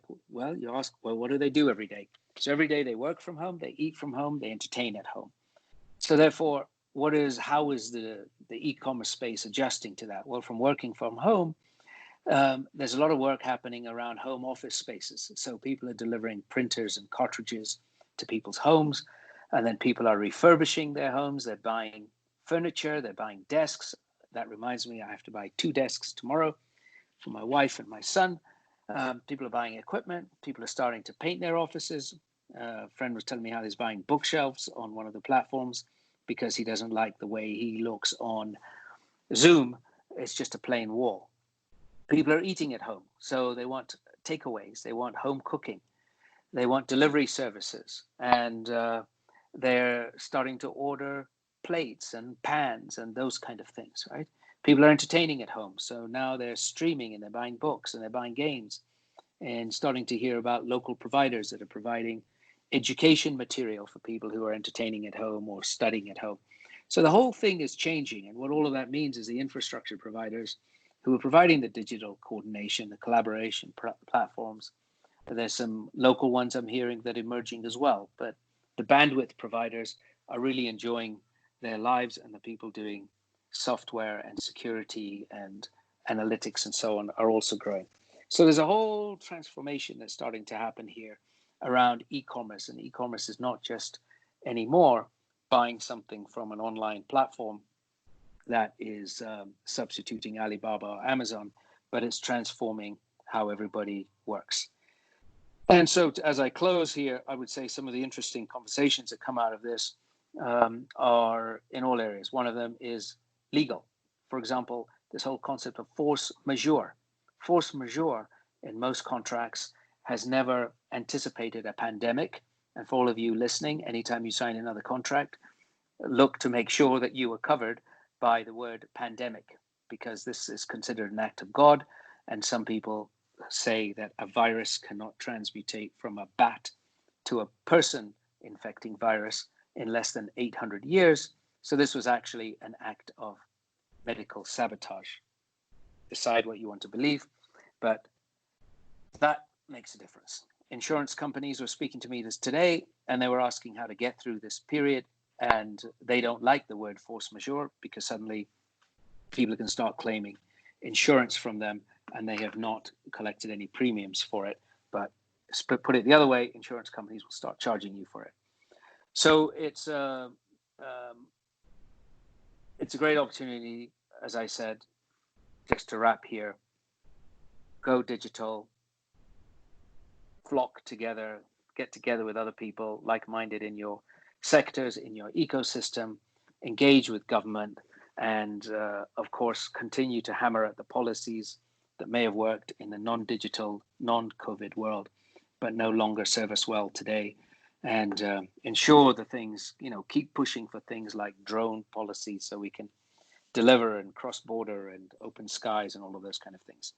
But let me stop there, Peter, and wait for any questions, if any. Thank you.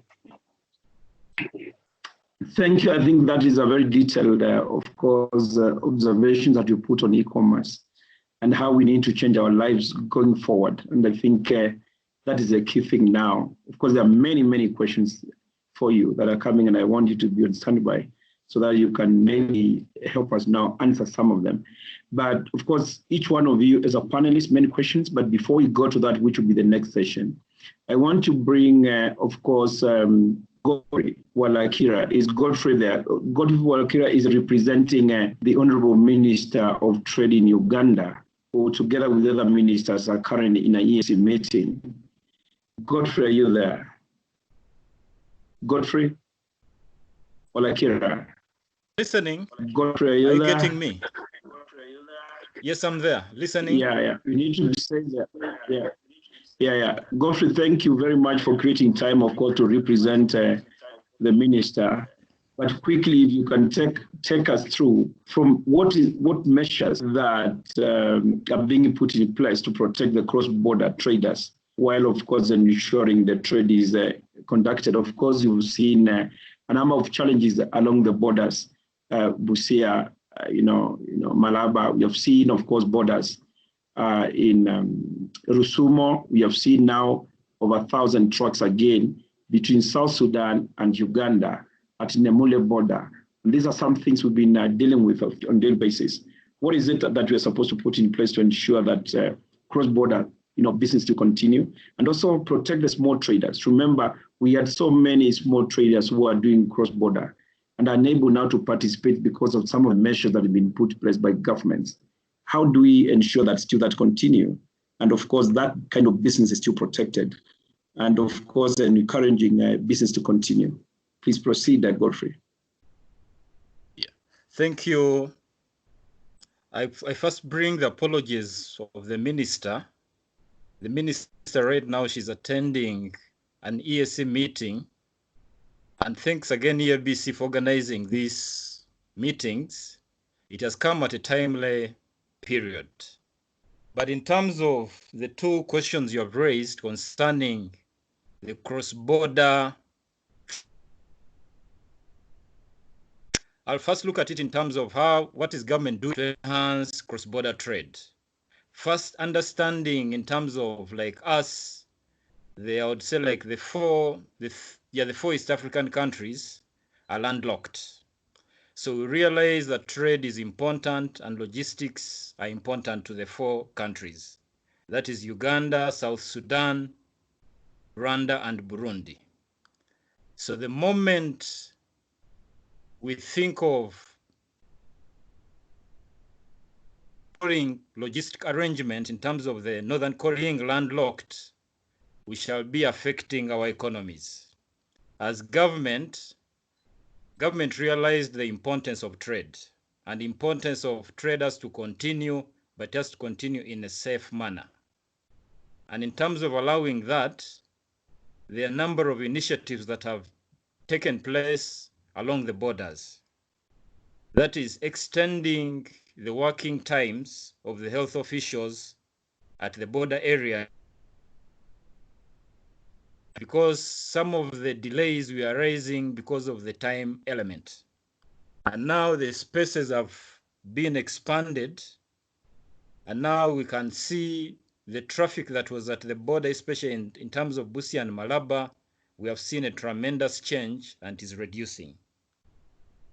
And to ensure safety, because we have to balance between health and trade. So getting a compromise between that is very important. We have realized that as you allow cargo to move, there are risks that may be associated with it. So in order to avoid the so-called risks of transmissions, we have gone to start testing at the border areas and ensuring the safety of all the border agencies by giving them all the required equipments that can guarantee their safety. But also at the same time working with our partners, especially Trademark East Africa. He has come in at the right time and he has tried to coordinate with other donors and solicited some of the required help that we may require at the borders in terms of expanding the testing areas. Now, like in Busia and Malaba, recently we have got tents which were donated by the World Food Programme under the Organization of Trademark East Africa. So now the testing periods and the testing space. So in terms of guaranteeing cross-border trade movements across the borders, trade has to continue, but has to continue in a safe harmony. But now, some of our key partners who are now the cross-border traders who are having now a pinch at this time, where now trade has, because of the lockdowns and closing the borders, some of these measures have these traders, and we know some of these traders are and the youth. So as governments, we are still in the process of trying to get better ways of how best we can assist and help them to recover. Because you find most of these cross-border traders, they are small traders. They may not exceed more than $5,000. So the more they stay at home, they end up eating their capital. So now as governments, the first in terms of increasing their cash flow by looking at it in terms of getting loans that are easily at a concessional. With now, when we look at it in terms of the monetary policy of our government, Uganda, where we have seen a reduction in the interest rate from 9 to 8% in the month of April, this comes in at the right time where it is going to increase the necessary liquidity for commercial, some of the required finances, some of these affected traders. But also at the same time, because you know some of these traders have been working under borrowed funds, so now the cash flow aspect where they have to pay back to banks and some of the SMEs, government has undertaken an arrangement with some of the commercial banks to ensure that they can try to negotiate in terms of loans so that they can extend the period of paying the loans. And what government was proposing, government proposed a period of 1 year. We believe within a period of 1 year, if someone is not earning, or he starts picking up and starts working, it is expected that cash flow, instead of paying the monthly deductions, he can put it back in his capital. Then in terms of arranging with the partnership of Trademark East Africa in the new funding of safe trade, we are trying to see how best we can enter into protocols that are bilateral. Because when you look at it in terms of now the global world, I think this is going to be the first experience and experiment that is going to happen, where you find we can bilaterally enter an arrangement and we foster traffic to move freely without any hindrance. Because right now, there have been proposals where proposals have been going into relay driving, where drivers from one partner state reach a border point, then they hand over to the other partner state. So there are a number of proposals that are coming on board, and we are still in the process of finalizing some of the interventions. And already we are having engagements with Trademark East Africa on the new initiative and seeing how best we can try to engineer in terms of arranging the cross-border traders, and so that they can continue trading freely. And I remember one of the initiatives we are thinking under safe trade, we are seeing how best can we guarantee financial support to the cross-border traders over within this period. I can hand over to you. Hello.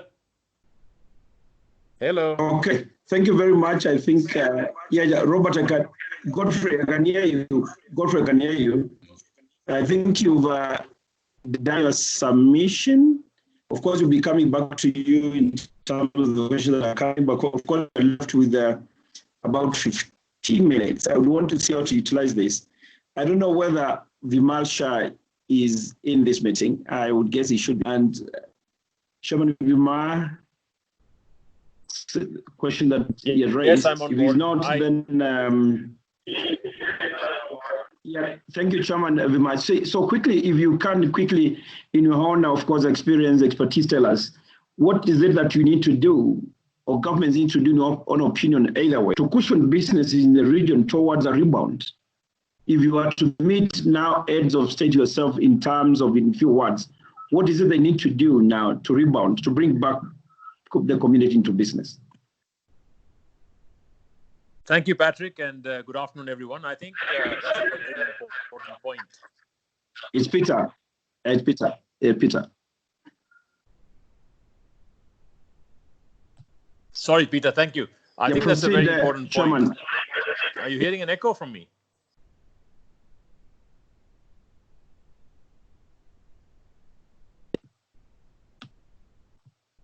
You're on mute. Hello. Please proceed. Yeah.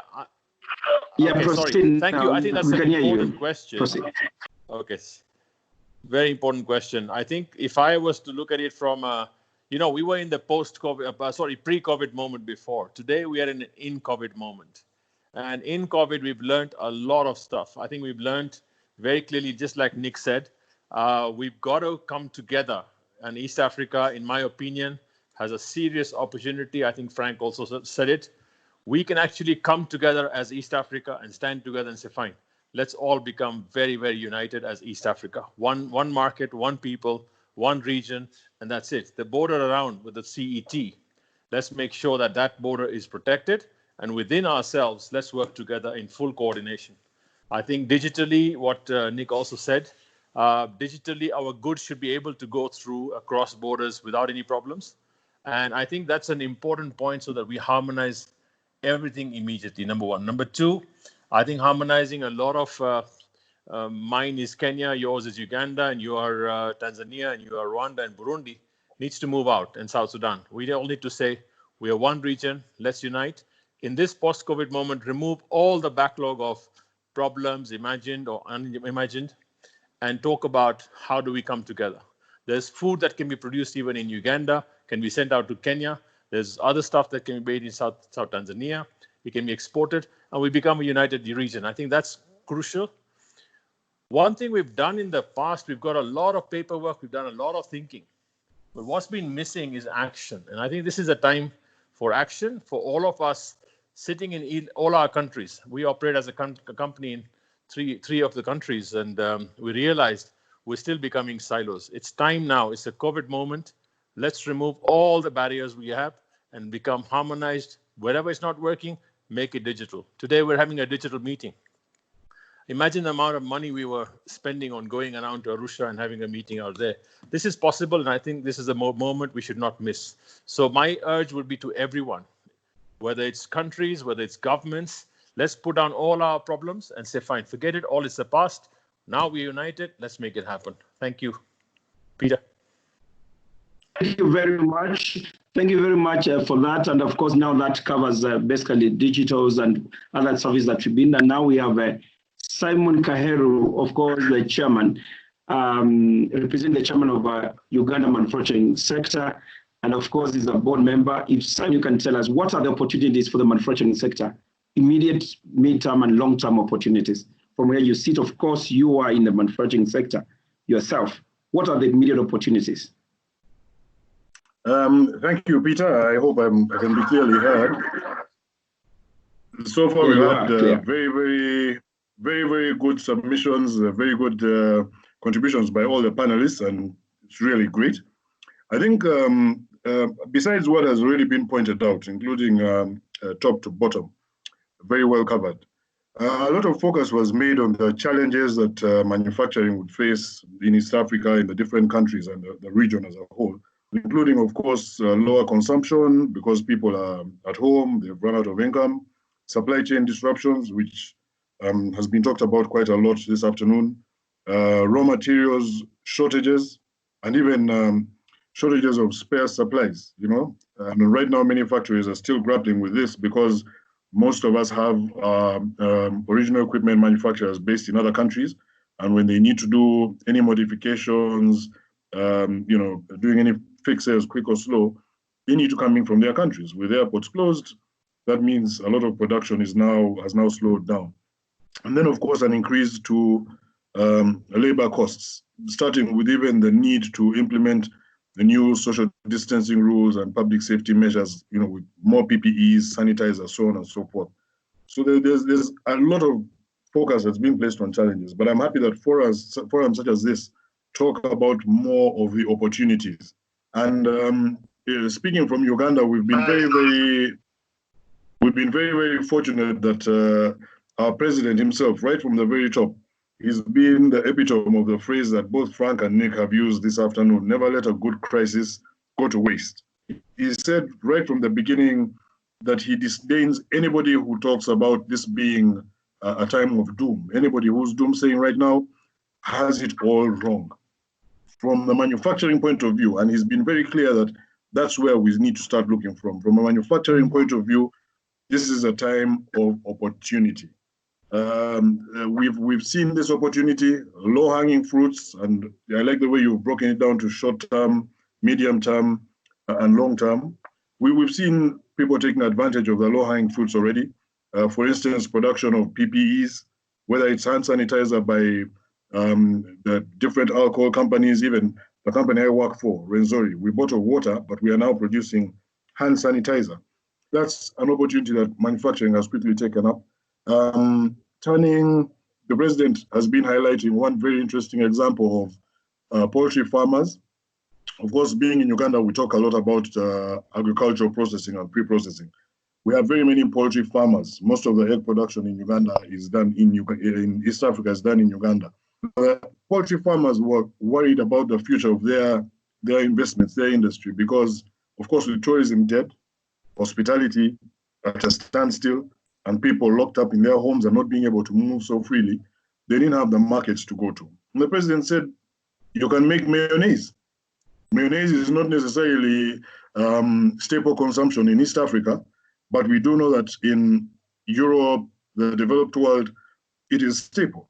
That's clearly an opportunity for us to take on manufacturing for export once the dust of COVID has settled a little bit.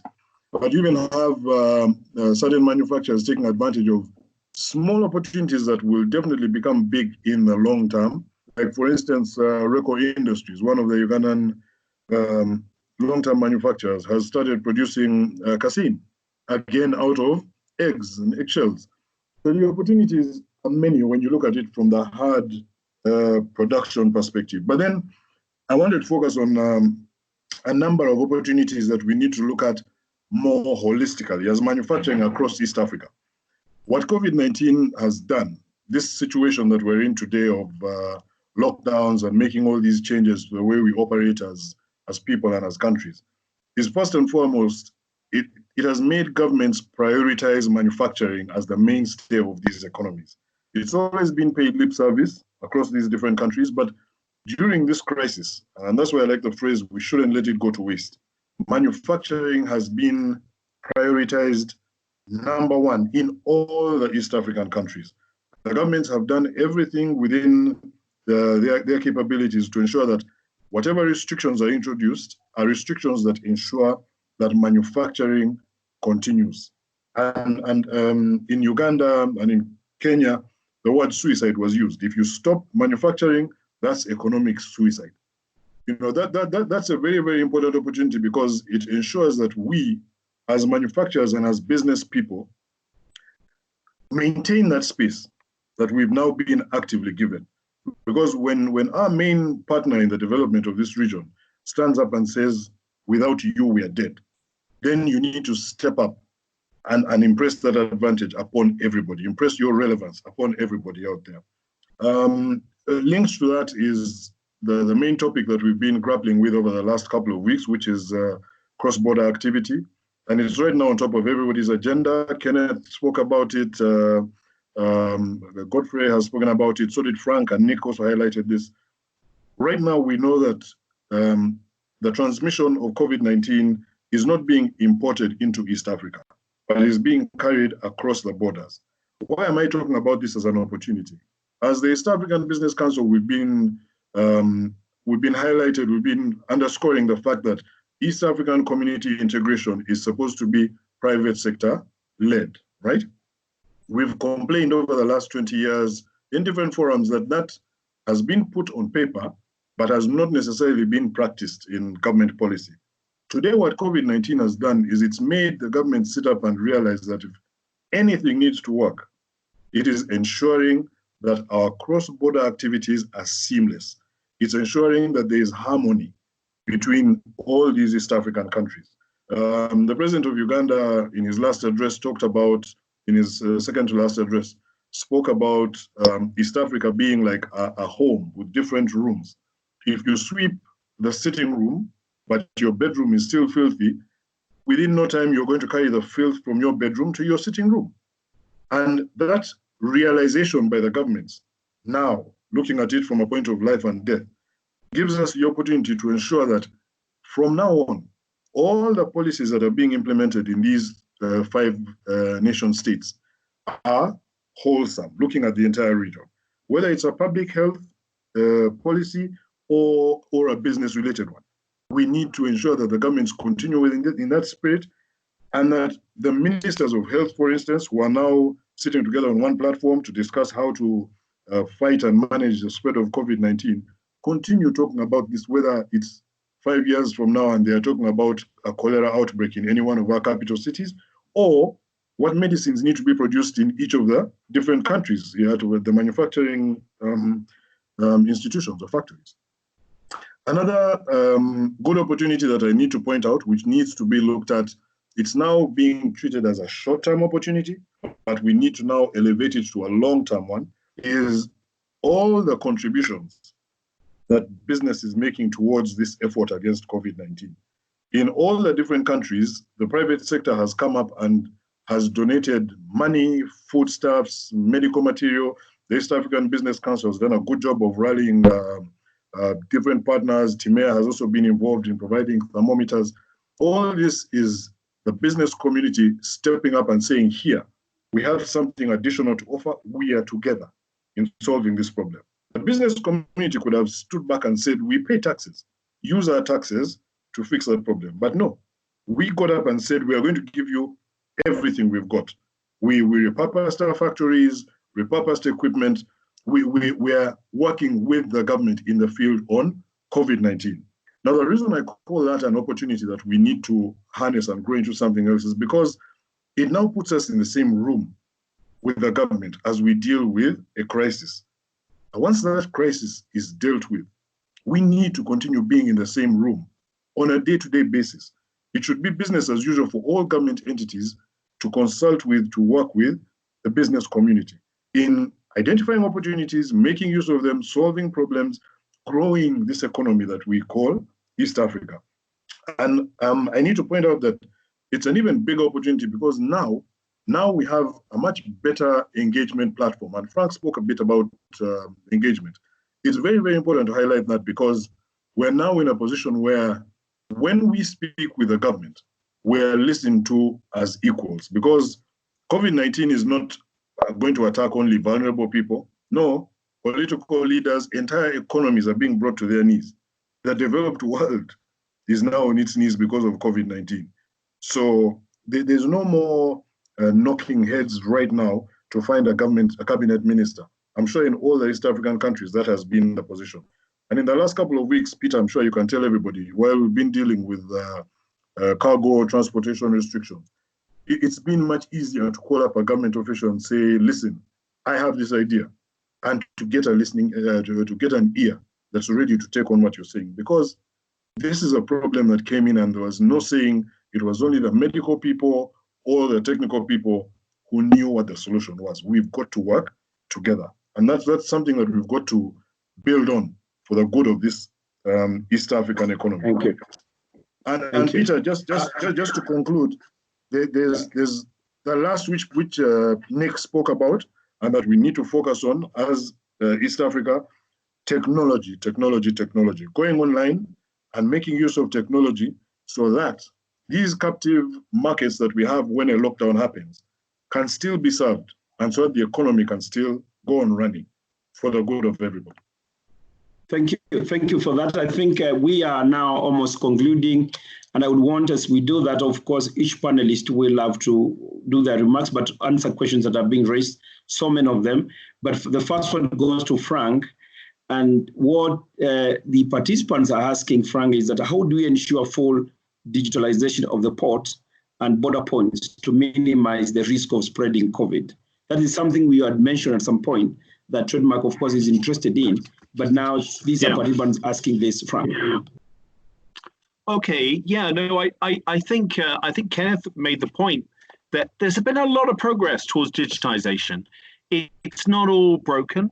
There's been a lot of work on the single customs territory. There's been a lot of work on the single windows. The trouble is some countries are further ahead than others. It's not an even pace. And I totally agree with, I think it was Ivan in the chat. I've tried to respond to him. You know, the more that we can make border engagement less physical, it will just be a lot better, a lot safer, and it will reduce corruption and, basically make things more efficient. So I think that's really important. And digitization has a big role to play. But I think what we need to do is sort of think about it a bit strategically. How can we get cargo tracking systems, talking to scanning systems, talking to single windows? You know, we need to think about how these different things that are being created work together in a digital corridor approach, Peter. So, it's something that me and my team at Trademark and with the governments we're really working hard on.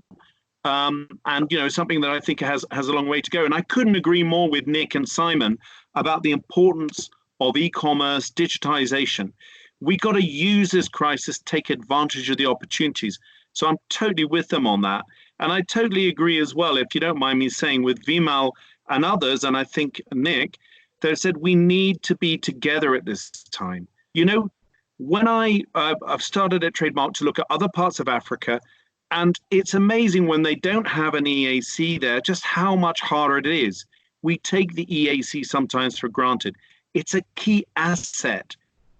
We've got to invest in it. And at this time, that joined up regional approach with EAC is really critical because without them, we can't trade. And I think the other point I'd make is let's really take advantage here and really think about how we can position our region so that we're really competitive and, we take advantage of these opportunities. I personally believe that Africa as an investment destination could be enhanced by this whole crisis. We've got to take that opportunity and make the most of it. Thank you. Thank you. Well done. I think that is very well put. And the next one is, of course, is Nick, to you, of course, as your final remarks, but as you answer this, what they are saying is that how do we make, what is a robust private sector stimulus package for the region? Is there one sort of a jacket stimulus-like package for the entire region that needs to be put in place? And what is it that we should avoid as we, of course, deploy that stimulus package? Nick. Okay, thank you, Peter. Tough question. I think it's tough to have an overall stimulus package for the overall region, and I'm not sure what that could actually look like. However, what I would say in terms of stimuli, I would say perhaps the best thing that could happen is that the biggest employer, and I put that in quotes, in the region are the governments, the national governments and any regional governments. And the biggest thing they can do is pay their bills and refund the taxes and give what is owed by Caesar to the taxpayers back to them. That will insert a huge injection into the economy and ensure going forward post-COVID that the regional, the local parliaments, national parliaments pass laws that prevent any government agency going beyond 90 days in terms of how much time it takes to pay its service providers. So I'd say that's one big one.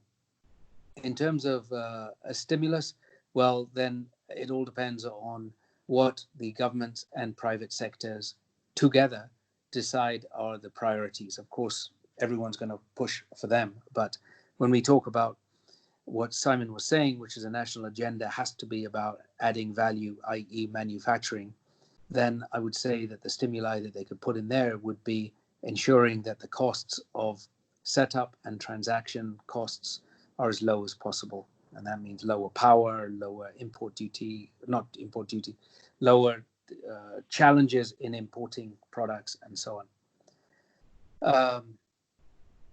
If the other industry is agriculture or if it's tourism, some of these are going to be bigger challenges to see a return on investment than others. It's tough to put a stimulus package into tourism right now, but it will be something that will be critical in a few months once people start traveling, and all of the countries in East Africa are tourism destinations, just about. Was there another question behind that? Yeah, and I think that's what basically that raised, even then, of course, as we finalize, because of course time is, but well done. I think that is, there's no sort of straight stimulus package that will depend on what private sector and government will see to agree. And I think that is what basically is happening in the region, and you put it very well. And I think that point, I cannot overemphasize the point of this is the time to set a new level of engagement between private and public sector and not run two ivory towers any longer. We have to be together to get through COVID, and heaven help us if we go apart in a year or 2 years. We'll only be successful in this region if we're together. Thank you. Well put. Thank you.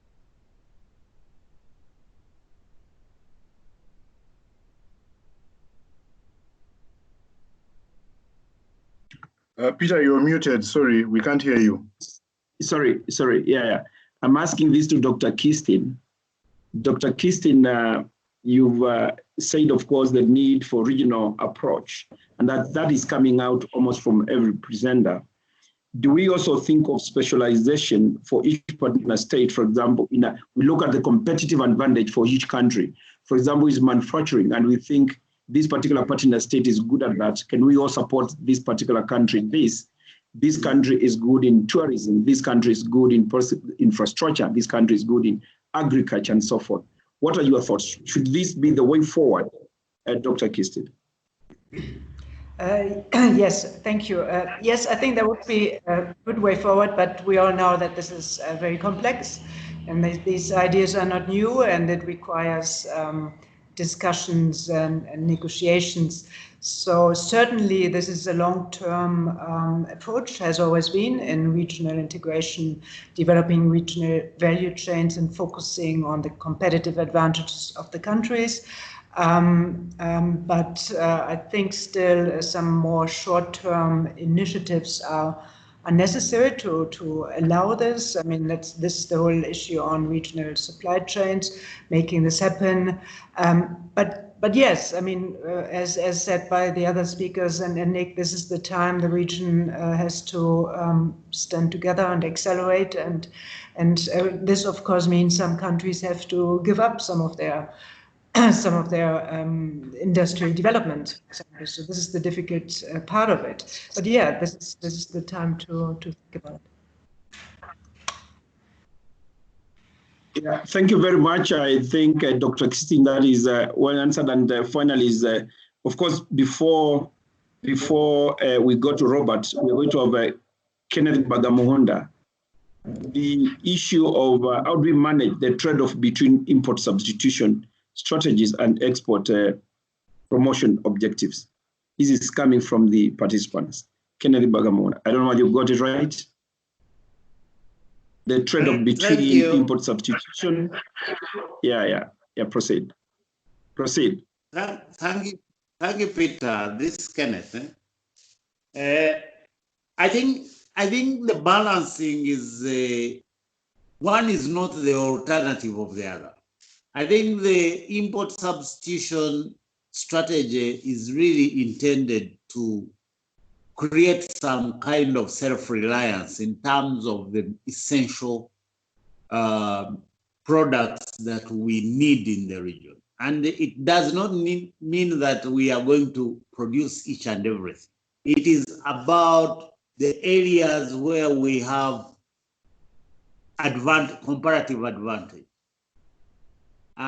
Basically, we are looking at, and I think this is what has been happening over the period where we have been working on an industrialization strategy, particularly in areas of agro-processing, textiles and leather,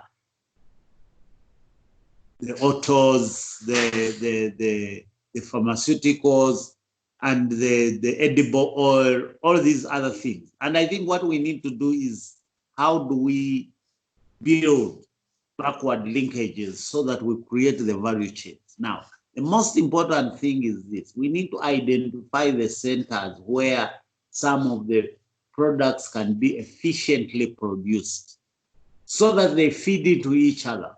If you can grow cotton in one or two countries, where can it be processed efficiently? Is it still in the same partner state or the other?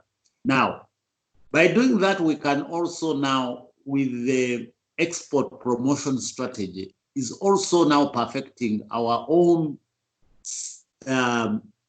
areas of comparative advantage, so as to take advantage of the markets that are emerging, that are evolving. And I can see this COVID is going to put in place a new kind of a paradigm shift altogether in terms of the goods that are demanded and in terms of the trade mix between countries and even at the global level. So we need now to see whether our export strategies fit within the emerging environment that is going to emerge. Of course, we are seeing from the global perspective, the inward looking kind of, and protectionism that has come up. But I don't think this COVID is going to leave that kind of trend intact, as it were. I think there's going to be realization and there's going to be realignment in terms of, where do I source this? Where do I take this? What kind of focus should I put in as far as production is concerned? And I had earlier stated that when you look at what has been happening, one of the most important areas that we should think of is the agro-processing. Agriculture is very critical. And then we can look at how do we improve. And there are specific drivers that we need to look at. What are the triggers of this export promotion and also import substitution? We need to look at skills development. I think that's very critical. We need to look at our vocational training system so that we build skills that can be able to manage these kind of production systems.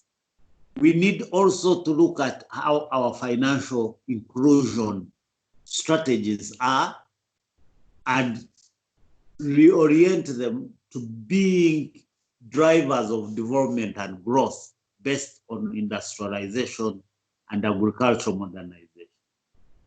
And we need also to look at how do we enhance trading amongst ourselves at the continental level and at the national, at the regional level. Because if things are moving, then we will not be able to get those catalysts to drive our import growth, rather our import substitution and export growth. Well done. Thank you very much, Kenneth, for that elaboration. I think you've done justice to the question. And of course, finally, we go to Robert. Robert or Godfrey, you may wish to answer. What participants are asking is when the ministers of health are going to sit. You've told us, of course, the ministers of EAC are sitting now. When are the ministers of health from the region are going to sit to start thinking together on how to possibly get into the space of getting, machines and medicine that could not only be, a response to COVID, but any other, calamity that become along going forward. And that seems to be the area of research and development. It's over to you, Robert or Godfrey, one of you.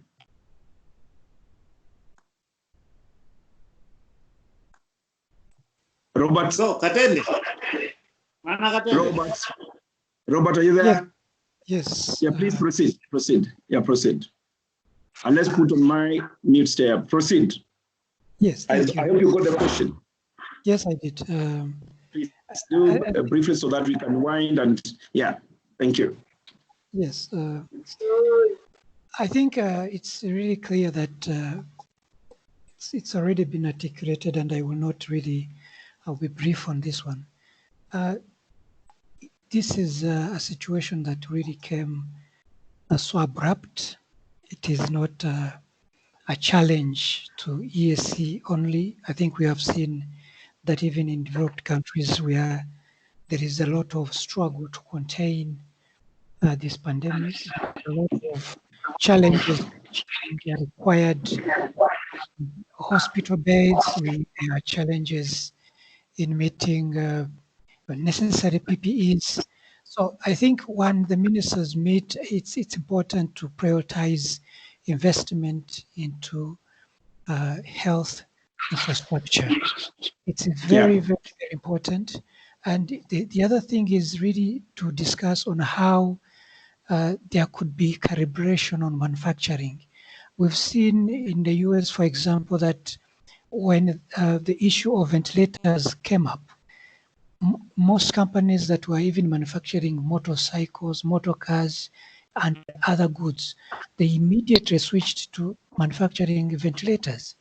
And I think this is one of the things that ministers need really to bring on board and bring to the floor and say, how can EAC manufacturing be able to adapt their manufacturing processes to be able to produce health equipment, not only for COVID, not only for post-COVID, but also for other pandemics that are likely to happen in the future.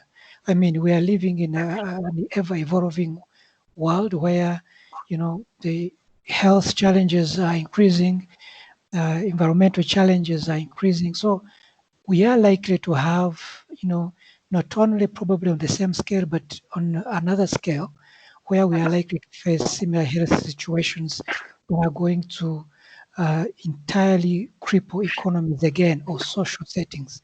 So it's important that they discuss, one, how do we increase investment in the existing equipments and goods necessary, but how do we ensure that we work with the private sector manufacturers essentially to be able to adapt their manufacturing to any eventualities. I think those could be very important in my view, Peter. Thank you.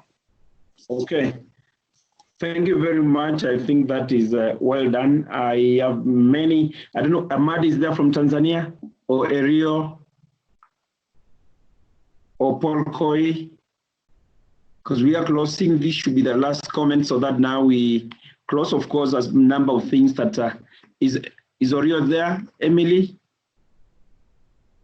Okay. So I want to, of course, many things. Of course, I want to start by thanking all of you who have participated. And obviously, the panelists, thank you very much for your time and very, of course, very useful inputs in terms of the issues that you brought forth, who form part of the recommendations, of course, in terms of policy. And all of you participants for your questions that have been contributing to this. And all of us, of course, from the EABC, the chair, the board members who are, of course, participating in this, your comments, we are going to do a report out of this, of course, conversation and share with all of you. We'll be doing this, of course, we'll be thinking of now going forward sectoral. We will be taking now specific sectors and seeing how each sector now is likely to get back into business. And obviously share, and again, taking the points that you've all said, very important, digitalization should be the way, EAC coordinated approach, the way we should be thinking now, East Africa more, and of course, less of a reliance, of course, on the import markets and so forth. These are some of the issues that are coming out of this, obviously. The issues of our borders, the need to ensure that, of course, movement of goods across the borders without hindrances, and the need for ministers, of course, and at all levels, and even private sector to work together than any other time before. Hopefully this may again, meeting that is happening today, may also inform, hopefully, the meeting of the heads of state very soon. And I think that will be very important because again, that again will bring in confidence to businesses, to the people in East Africa that indeed our leaders are in charge. And I think that will be very important. So I think if there is nothing very urgent, I want to thank all of you, and this meeting comes to an end. Thank you very so much for creating your time. We thank you from the East African Business Council. Of course, thank my colleagues, the team who have been at the background, making sure that this is a success. Thank you very much. And have a good evening, and keep safe, sanitize. Asanteni sana. Thank you, Peter. Thanks, Peter. Well done. Great session. Bye-bye. Nick. Thank you. Everyone. Thank you. Bye-bye. Asanteni sana. Thank you. Thank you. Thank you, Frank. Thank you. Thank you very much. Thank you, all of you. Thank you. Thank you. Thank you. Thank you. Thanks, Peter. Well done. Thank you.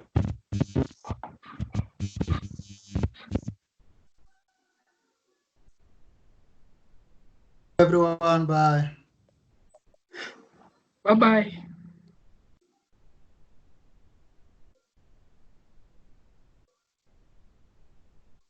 Bye.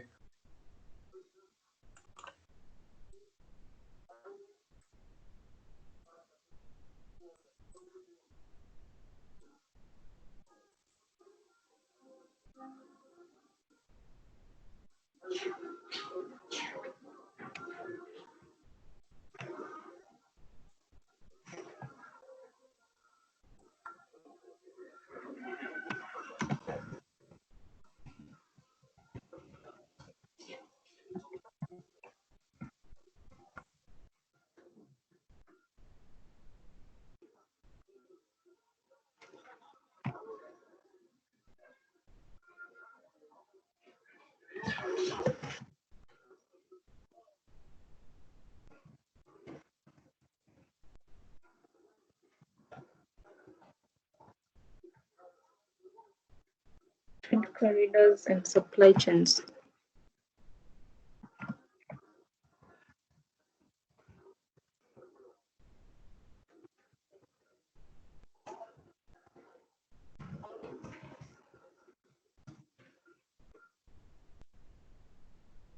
Bounce back. Resilient. Come back. Bounce.